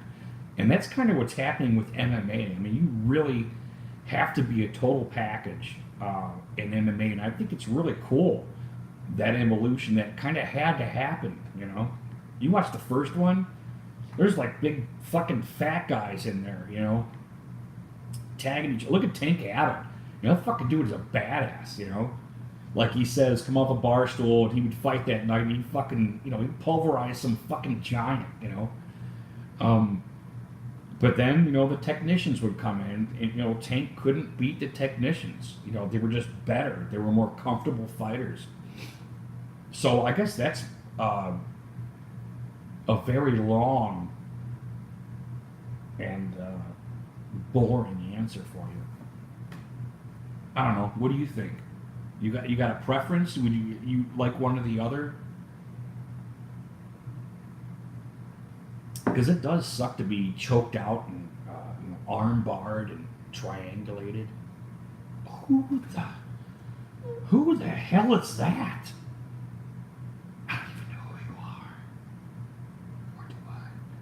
Sorry about this black penis in my face, you know. How are you, my friend? It's good to see you, man. I'm glad you chimed in. Obviously you didn't watch the beginning of this because this is a live stream, but look what I'm trying right there, Chester. This is a vanilla Huava porter. Yeah, I'm trying to porter tonight, and I'm glad you chimed in, dude. Look at the chick on there. She's hot. You know, they don't really show, but it looks like that other loop off her dress fell. You know, the top loop. What is that called? Shoulder strap. Pretty cool label. Yeah, I want those stouts, man. I'm digging those stouts, dude. So I had to go off the beaten path and get me a porter and see if it was any good or not, you know. But it's good. Thanks, Bob. It's good. I like it. And you know, I know. Like I said, at the end of this year, I'm going to make a montage of me holding the glass up and showing the webbing, which is disturbing. But look at that. That's good. That's good webbing right there. I dig it. You know, that's a fine woman right there. I would attack her if she looked like this. Anyway, Bob, you were saying about your MMA. Do you have a preference? Do you like the wrestlers, or are you a wrestler, or are you a striker? Are you a fighter, Bob? If you don't mind me asking, you don't have to give me too many details. You know, I don't want to be a clown with you or anything. No, I'm just kidding. I'm drinking a great beer, though. Chester, how you doing, buddy? You hanging in there, bud? You have a good week? I hope you had a good week, man. I had a decent week, man. I really did. But I hope you had a good week. Bob, I hope you had a good week. Anybody listening, I hope you guys had good weeks. I hope you guys are safe, you know. Oh, yeah. Oh, I got my Googles on. I can read. Holy fucking frog shit. Oh, it says English-style porter brewed with vanilla and coffee beans, and it's from Atwater Brewery. And they're from Detroit. And I don't know if I ever tried a Detroit beer or not. I mean, I guess I just started really reading labels. I really just started reading the whole labels and trying to be a little bit articulate about what I'm drinking. It is a vanilla Java porter. It's a little dominant on the vanilla, not so much on the Java, which I wish they would reverse. If I had the Aaron Proskurenko, okay. Here we go. Vanilla Java porter. English style porter brewed with vanilla and coffee beans. It's only a 5% though. It's only a 5%, which is close to a lot of the stuff that I. Oh, are you a wrestler, Bob? Were you a wrestler through high school and stuff? Yeah, it's only a 5%. It is Atwater Brewery. They are out of Detroit, and I have never tried any of their beers before. I must say, and Chad, you're gonna think this is funny. No way! You're in Hawaii? That's fucking insane! Again. But it sounds pretty cool. You know what's snowing here, dude? It's fucking snowing. It's snowing in Cleveland. That ought to be a fucking TV show. Snowing in Cleveland. But look, that's,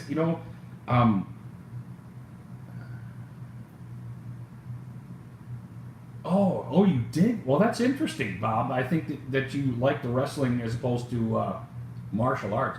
I'm sorry, the punching.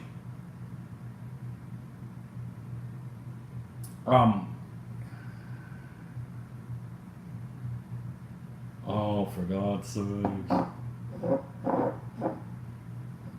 Damn it. 80 for the next 8 days. That's insane. But, Kung Fu Pao. Kung Fu's cool, man. Kung Fu is cool. I don't know if you guys watched the. Oh, are you a soccer guy? Really? Wow. No fucking way in Hawaii? No shit. No shit.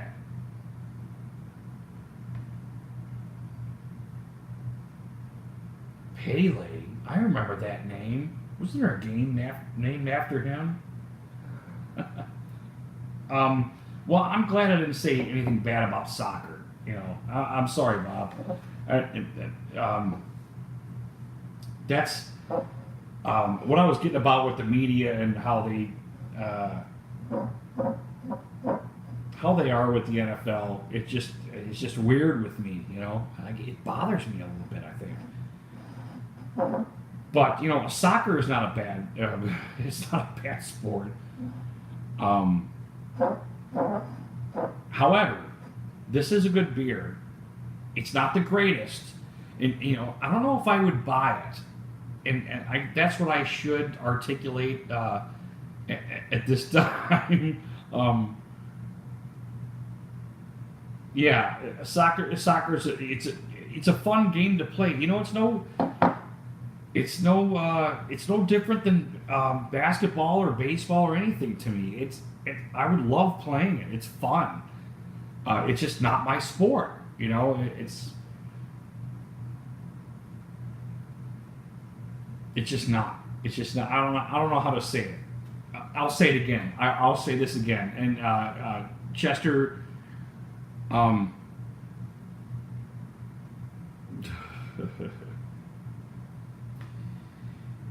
This is true.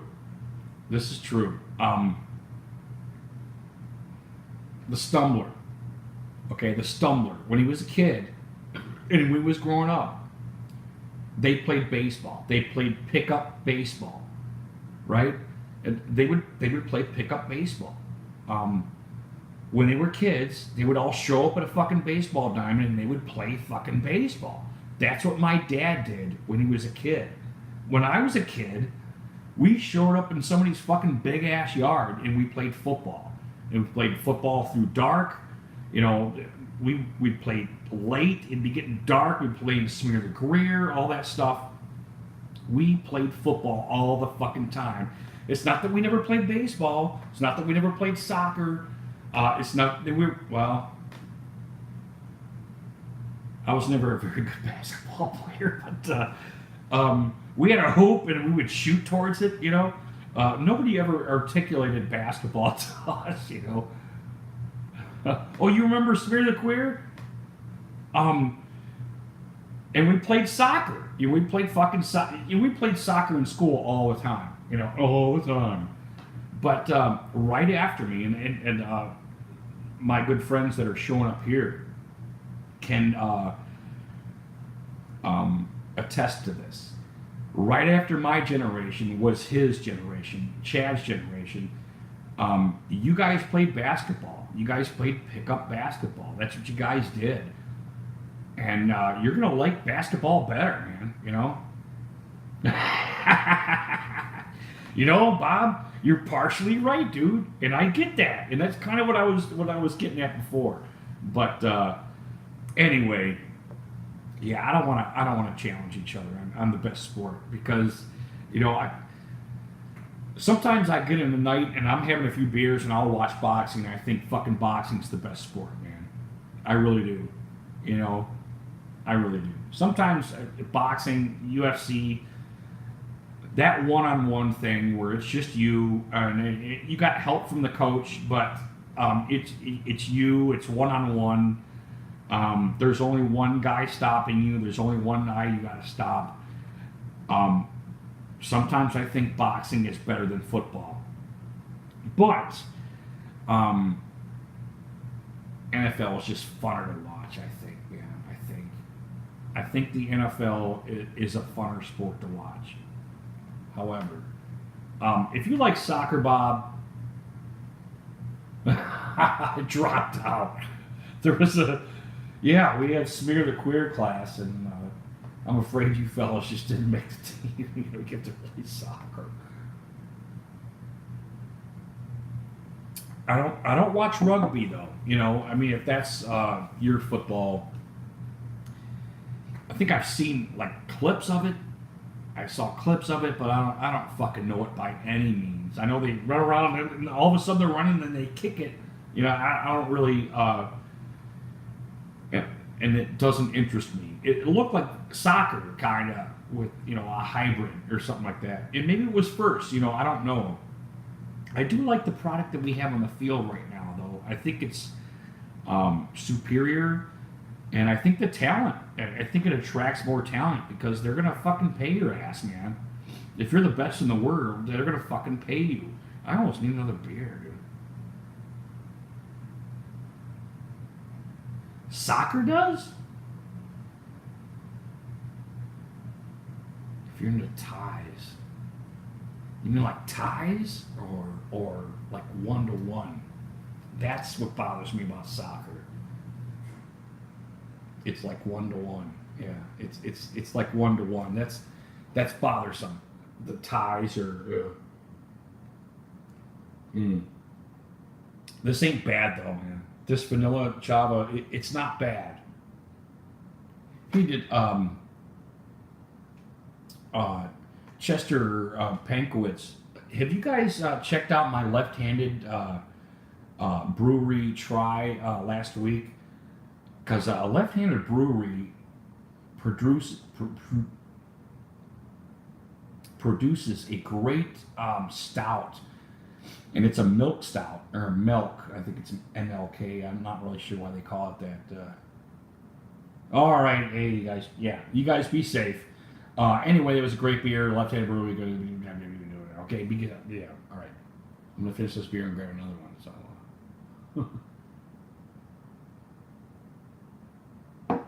Heading out to the beach. He did that on purpose, didn't he? Heading out to the beach. I look out, and my dog's out there fucking getting covered in snow. I gotta shovel my dog before it fucking gets in the house, you know? That's fucking hilarious. However, I need to get another beer.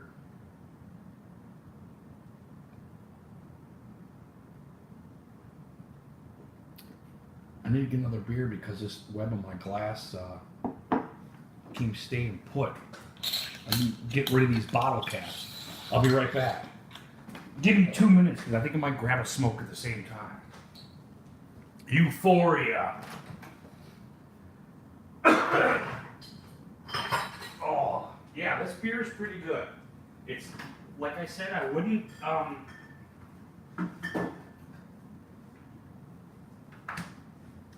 buy it and keep buying it because it's knocking some of these other beers that I like out of the way. But But I do like it. It's not bad. It's quality stuff, and I'm gonna go ahead and give her a look. I'm gonna do a standard pour. What is that?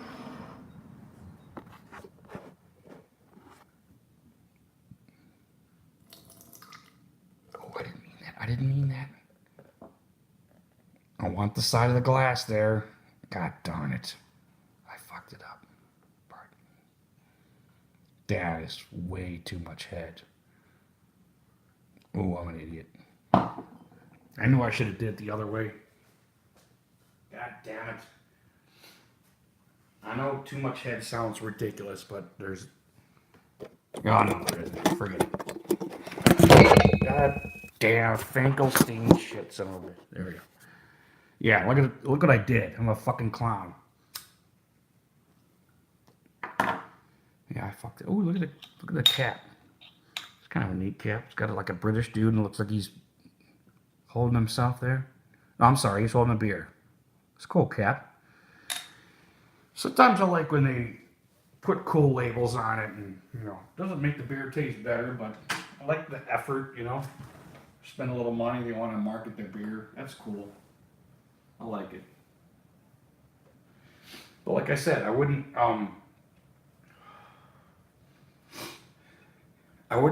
say it surpassed anything where I would have to go back to this.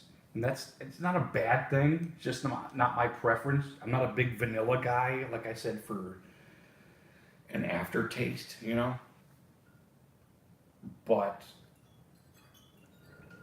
it's good beer, and it's a decent drink.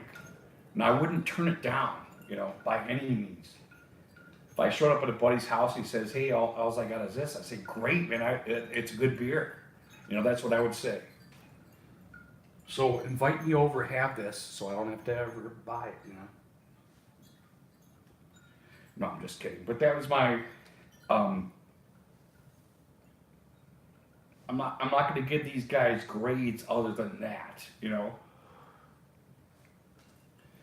I'm not going to go out and spend the money for this when there's other stuff that I do like.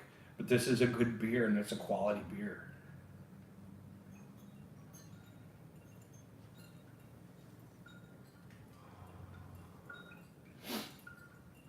And I'm away from the screen, so I can't see if you guys are texting or not. So give me just a second. I'm going to finish this smoke, and I'll be right back. So.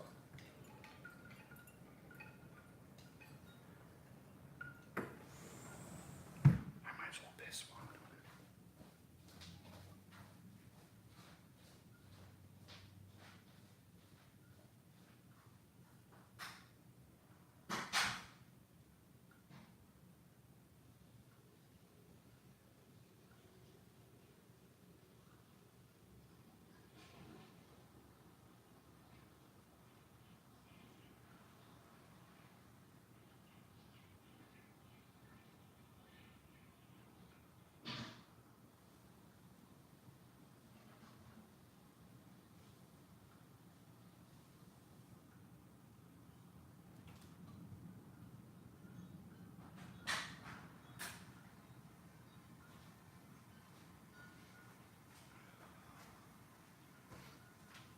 I hope I wasn't gone longer than 2 minutes.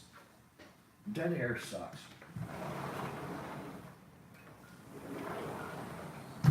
Dead air is not good. It's bad. You never want to do that. You always want to be flapping your big ass lips, man. You always do.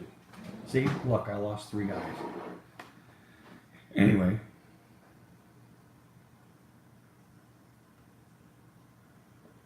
Cheers, my friends. Just pour that beer in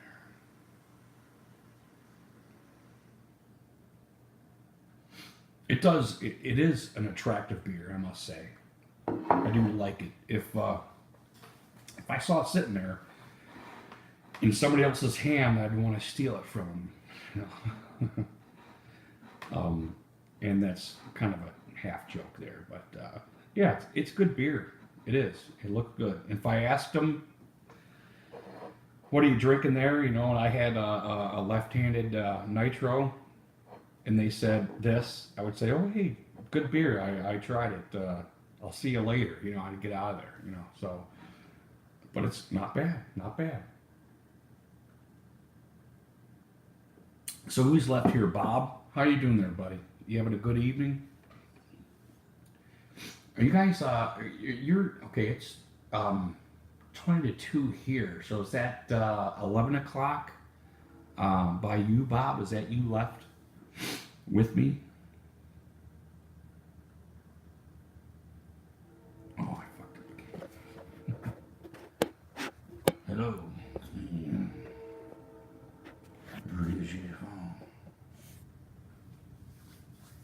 Oh, you're proud of it. So, what were we last talking about with football? Oh, it's 10:40. 2, 1, 12, 11. Oh, 4 hours. That's right. We got four skins. Well, thanks for hanging around, Bob. I really appreciate it. I think you helped keep this stream going about an hour longer than I probably would have. And I appreciate you chiming in because I really had a great conversation with you. But yeah, what were we talking about?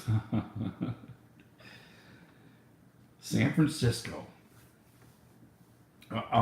Bob, let me ask you, and I'm not trying to put you on the spot. I really want to hear what you think. Do you think Joe Montana was better than Tom Brady? Do you think he was the best? Because I get it if you think that. You know, I really do. He was very smart player. He got shit done. He was very productive. What is your opinion on that? As I soften the blow a little bit, if that's the case. I guess I kind of do that on purpose. I don't know.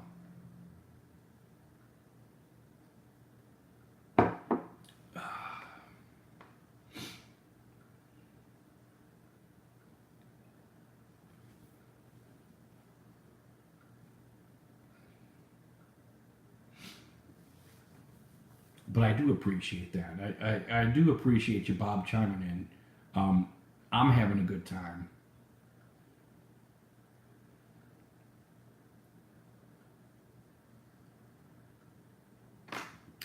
Did you watch the Super Bowl by chance, Bob?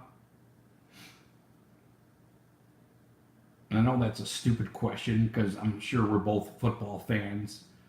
So you probably watched it. Yeah, you know what? Maybe I'll do some research on that. Because Tom took some hits in that Super Bowl, and he's old now. You know. Oh, you did. Okay, so you saw what I saw. I saw some rough in the passer stuff, and I'm not sticking up for Tom because I think he's the best. I'm just saying, if you haven't watched the Rudy G Funk commentary, that live stream, he was taking a lot of hits, and I was a little shocked that they kept letting these go. You know, in this day and age, though, you know, and I get what you're saying because I don't know. I know they wanted to kill Joe Montana. That is, it was no different than Tom Brady. And I don't know an analytical number, how many hits he took as opposed to Tom Brady. But Tom Brady is old now, and he took some pretty raw shit in the Super Bowl, and he was very what would you call it? He wasn't complaining, you know, at all. He was just like he was upset that the play didn't work or whatever. He didn't go looking for the refs for some call or anything. So that kind of impressed me too because you know the whole victim mentality. He doesn't have it. And I'm so grateful that I got to watch a Super Bowl where they were pretty rough on both sides of it, and they were letting it go a lot. How many fucking times? Um's terrible. I gotta quit that because that's bad radio right there. You know.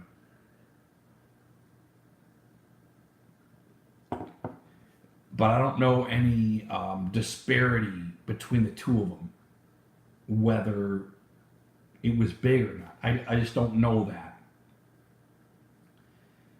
I would say, Montana, the stuff that I had watched with them was probably highlight stuff, which is bad because I don't dig highlight stuff as much as versus stuff. I like seeing every pass, and I've never done that with Joe Montana. Maybe I'll try to find that,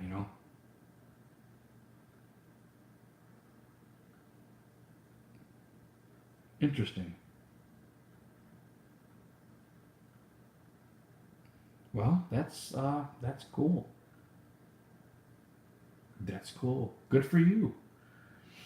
You're young. What's green is gold, my friend. What is green is gold. And it doesn't really matter. Being a football fan is cool enough, but 4 Super Bowls, man. The dude was rocking the fucking NFL, and you can kind of understand the hatred when Montana's whooping out everybody. Why somebody might say he's not the best just because they just don't like him because they were sick of getting whooped on him. But I don't think a lot of NFL guys are like that, especially these old school guys. Despite the Mean Joe Green mentality and stuff, and a lot of the whoopings they did, I think they, just like war, you kind of appreciate your adversary a little bit for being good. On the field, though, I know they hated Joe Montana. They wanted to fucking kill the guy because he was wily. Mentally wily, and not necessarily mobility-wise, but he found those open guys, and that offense that he would play fooled a lot of people. A lot of teams, rather. For 4 years, he did that. Did what he did at a pretty high rate. So I'm going to have to do that. I'll have to look at some Joe Montana stuff, see if I can find some versus stuff where I'm seeing every one of his passes and not just highlights, because it always looks better on the highlights, but, numbers-wise and completion-wise, I really like to see that as well. So maybe I'll do that this week. Check out some Joe Montana and see if I can find some games where I can see every pass, Yeah, oh, well, there's no doubt. There's no doubt, Bob. How old are you, Bob? Because that's an old guy's name. I couldn't help but think that you were a little bit older. But are you a young lad? If you don't mind me asking, you don't have to necessarily tell me, but 20s or 11s, how do you call it? Teens? 22.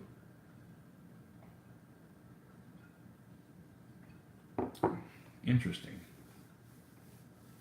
You're a young fella. Well, cool. Good for you, buddy. Got your whole life ahead of you. That's good. It's a good thing, man. It really is. And I'm not looking down like, oh, I'm just too old. I just can't take like. No, it's cool to have such a young dude on the channel interacting. I kind of dig that. It's cool that you're sticking around and we're doing it back and forth on football. It's awesome. I love it. Even if it's just me and you, like I articulated at the beginning of the show, He's laughing. If nobody shows up here, that's okay. I would still make the video and probably cut out, but I didn't cut out because you're sticking around, and I do appreciate that. And I do appreciate that you don't drink beer. I mean, that's cool too. So not only am I talking football and Browns and stuff, but I do try to do the beer thing also, because that goes hand in hand with me. So I'm that's cool that you don't drink beer, though. I don't want to knock you off of this channel just because. I don't mean knock you off. I mean deter you from stopping back, because I don't know. Maybe you just like watching drunk people, or I don't know. Just kidding. But yeah, that's what we do here. We talk football and. Oh, you think so, Bob? Well, that's a very nice thing to say. Knowledgeable, though? I don't know. Wisdom, maybe. I'm just too old. Maybe it's just wisdom.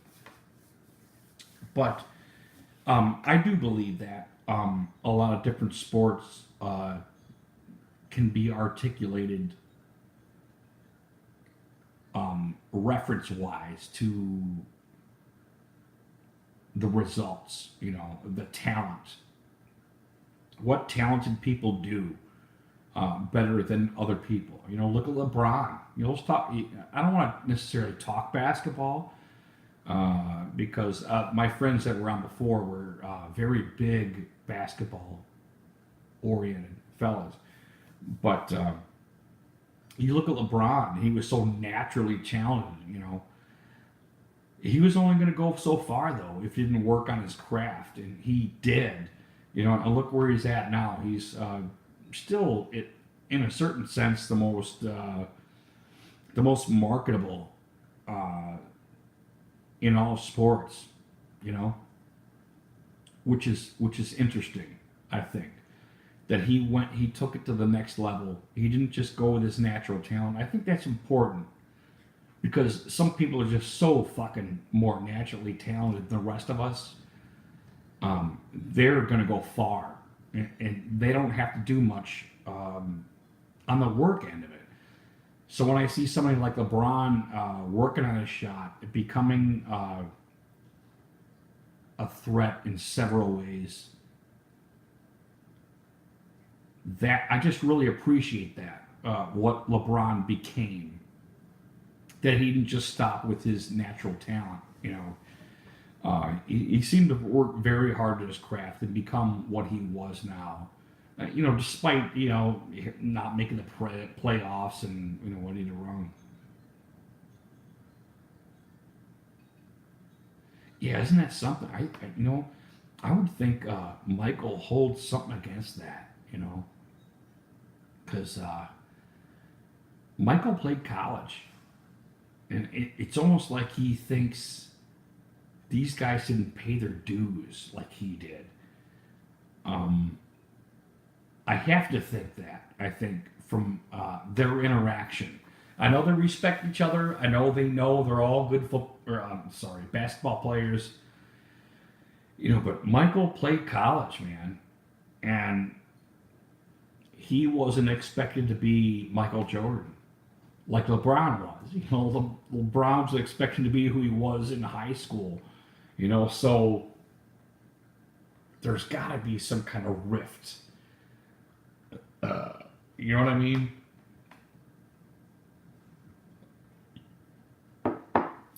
If there was a rift, I think it is that.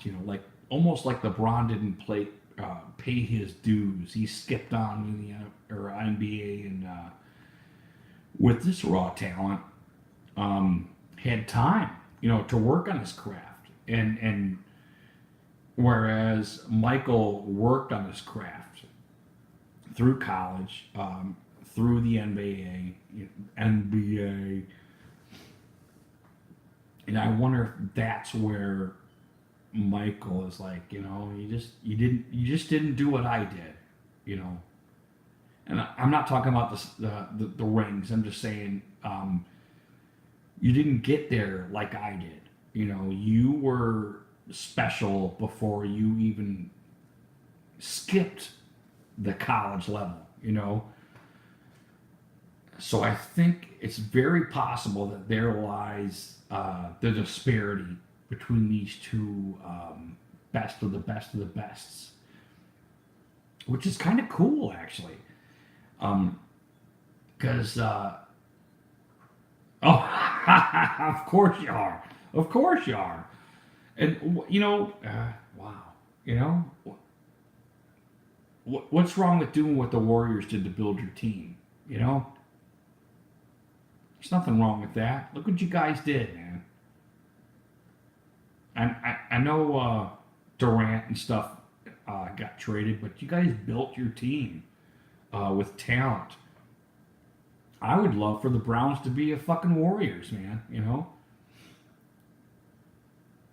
But, you know, we draft guys, we got some free agency guys.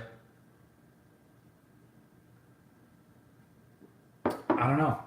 It'd be great to have a Warriors type NFL team, you know, which is hard to do because, well, the NFL is a little bit more competitive, you know, in a certain sense. Well, you know what? Actually, they're kind of similar, man. They're kind of similar. You know, some rogue team that ain't got shit's gonna wind up beating the Warriors because they took a day off, or you know they don't feel good, or was a back to back. So I kind of get that too. Overlooked. It happens in all sports, but yeah, the Warriors were put together well. You know. Yeah, I agree, Bob. I agree. That is true. You know, you have a strong foundation, and you got to have good bricks, and you got to have good mortar. You know, good trowel trades. You know, all that has to come into play. And that doesn't bother me like the rest of the population. I think that the Warriors, just like the Patriots, it doesn't bother me that the Patriots are on top all the time, or the Warriors are on top all the time. I think it goes to doing with the right thing, you know. Oh, the brick by brick. Is that what you're talking about, Bob? Yeah, you know, and that's cool if they are. Um, that's how it has to be. I think, you know. How much free agency can you buy? You know, and that's what I think is hilarious about what Dorsey said, and why I think the Haslams had a little bit more to do with this than our media is not going to talk about it because, or at least hint about it because Dorsey has so much capital now, and I do believe that. So I don't think we're ever going to hear anything like that from our media. But yeah, the brick by brick thing, that is how you do shit, man. That is how you do shit. It's got to be solid, you know. It's got to be fundamental. It's got to be fundamental. So I think I'm going to make a little prediction here about the NBA. And I think one of the things I articulated to my basketball friend was how much I loved the Detroit Pistons when they were kicking ass, and they had this kick-ass defense, and they scored, you know, and they kept you down, and they scored on top of you, and how much I missed that. I missed that rivalry with the Detroit Pistons that we used to have with the Wallaces, you know, the Prince, all these guys, Billups. All these guys were like kick-ass, and I hated them. You know, I just wanted to beat them so bad. And I think the NBA is going to turn around to that.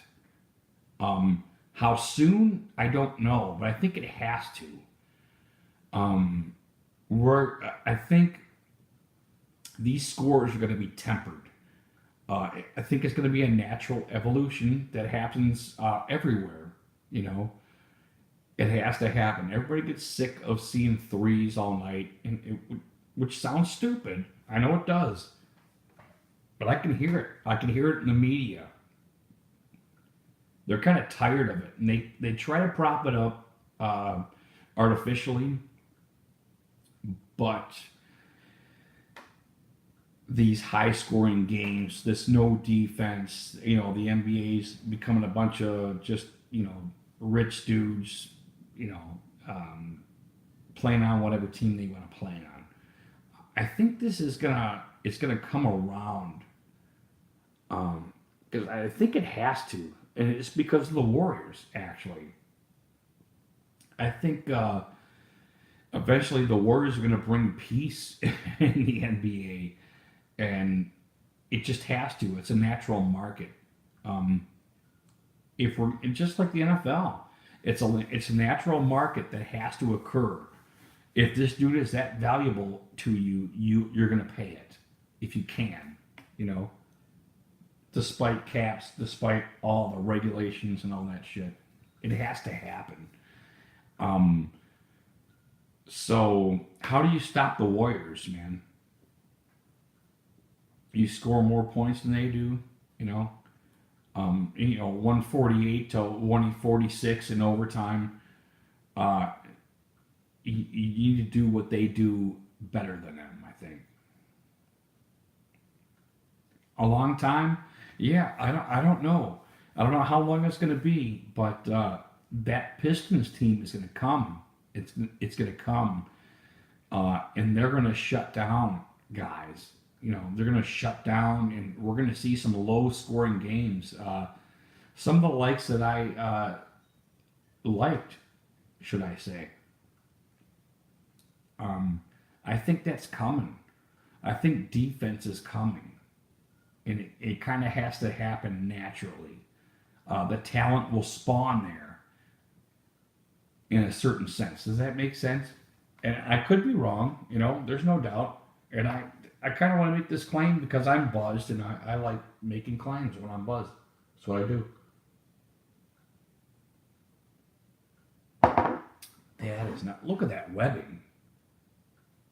Wow, look at that. Look at that. That's good stuff. That's a great beer.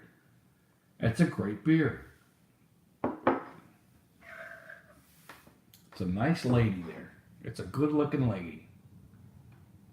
I don't want to drink her. But, Bob, you know what? I'm not a basketball guy. That's just kind of a premonition I think I have because I hear everybody so down on the NBA lately. Almost because this is, think about that. You put together a good team and everybody fucking rags you the whole time because you're a good team. Well, Kevin Durant, you gotta beat the Warriors, man. You gotta beat them up. And I don't mean like go out and like Warrior style, like Warriors, like that kind of style. You got to stop them. Somebody has to stop them. Well, how are they going to do that? They're going to have to play Warriors ball better than they do, better defense and score more than they do. That's how it has to happen numerically, and that's all I can say. Because I can't articulate basketball to you. I can't. Or anybody. I can't articulate basketball to me. Even if I studied it, I don't think. Because this beer is too good and I like the NFL too much.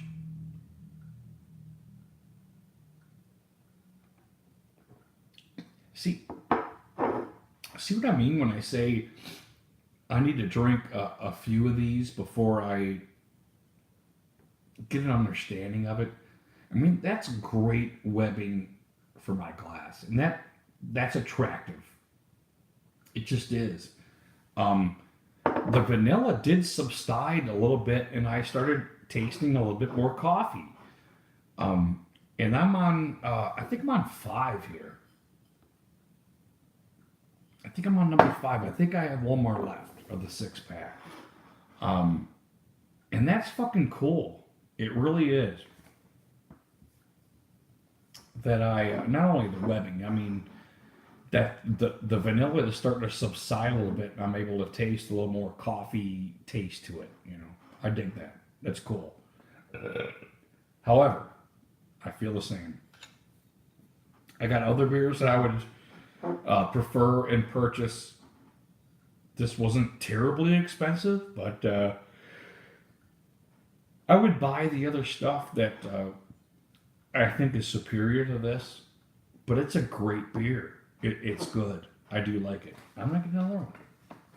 God bless you. I'm gonna take a piss while I do this. You have to excuse me, Bob. Yeah, there she is, laying there in the garbage.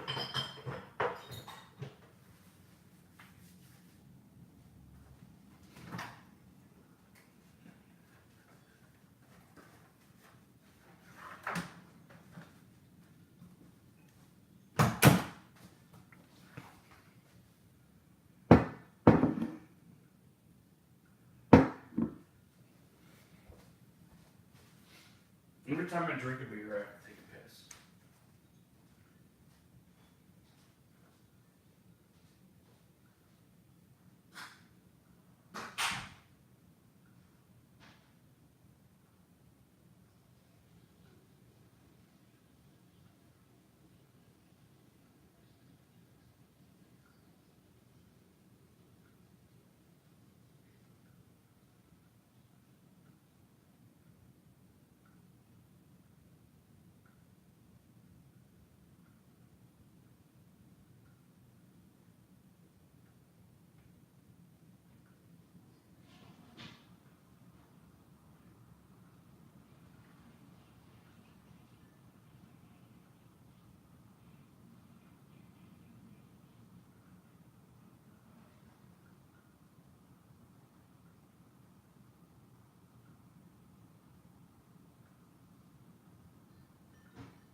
There we go.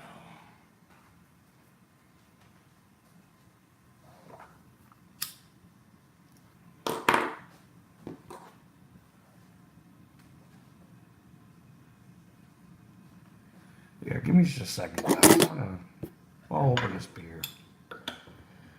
I'm gonna smoke, and I gotta open the door because my wife will kill me if I don't. Pardon-moi.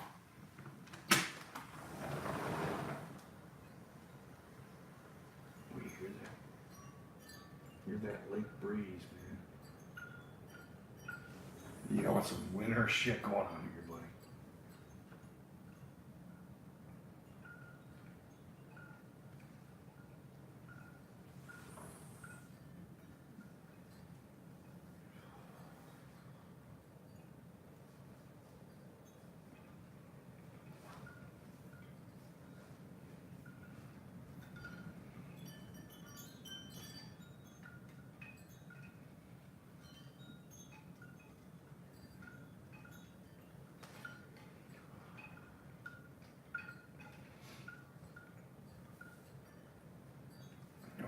Pour it. Might as well pour it. Get a little bit better angle here. Mm-hmm. Mm-hmm.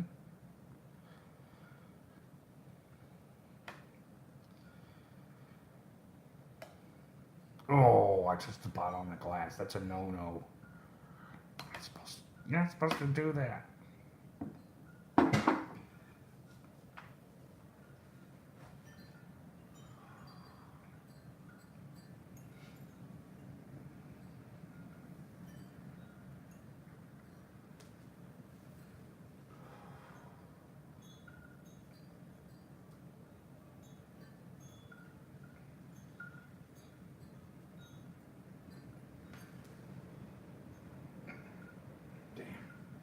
Damn near 2 in the morning. Was that 2 in the morning? Yeah, it's past 2.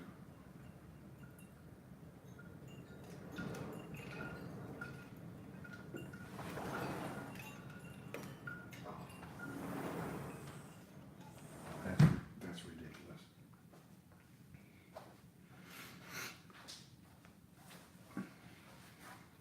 Oh, well, Bob. Hey, I appreciate you sticking around with me tonight, dude. You know, How did you hear about this channel? Does it kind of come up on your recommended, or was it football? If you don't mind me asking, how did you hear about this channel? Did you just subscribe today?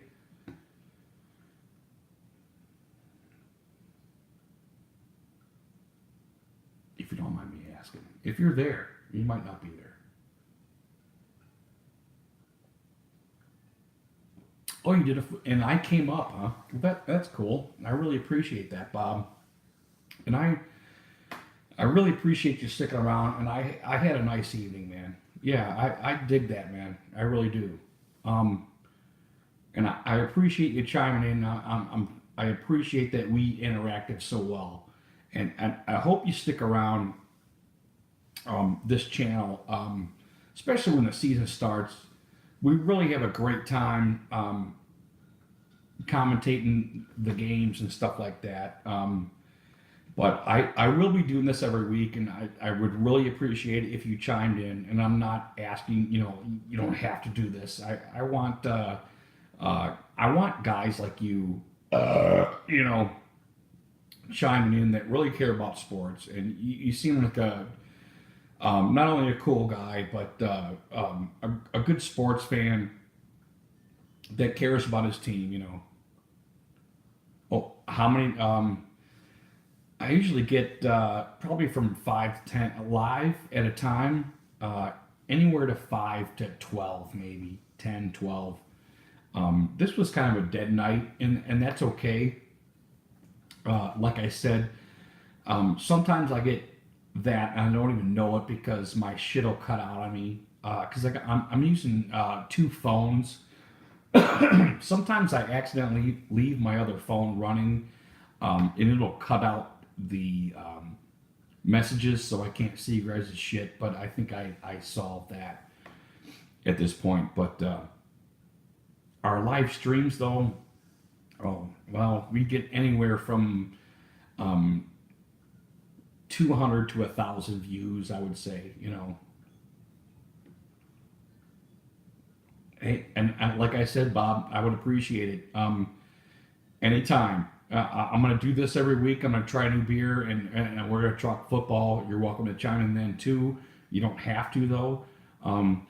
If you subscribed, I really appreciate that. I'm going to cut it off now because I'm just about done with my 6-pack, and I'm talking garbage right now. Not that everything I said was stupid, but not everything. But it's getting late, and I appreciate you helping extending this live stream. I really do. But you can check out my other stuff. And obviously you can. It's fucking America, or it's freedom, man. Yeah, you be safe, Bob. I appreciate you chiming in. God bless you, buddy. You be safe, man. Hopefully we'll see you soon.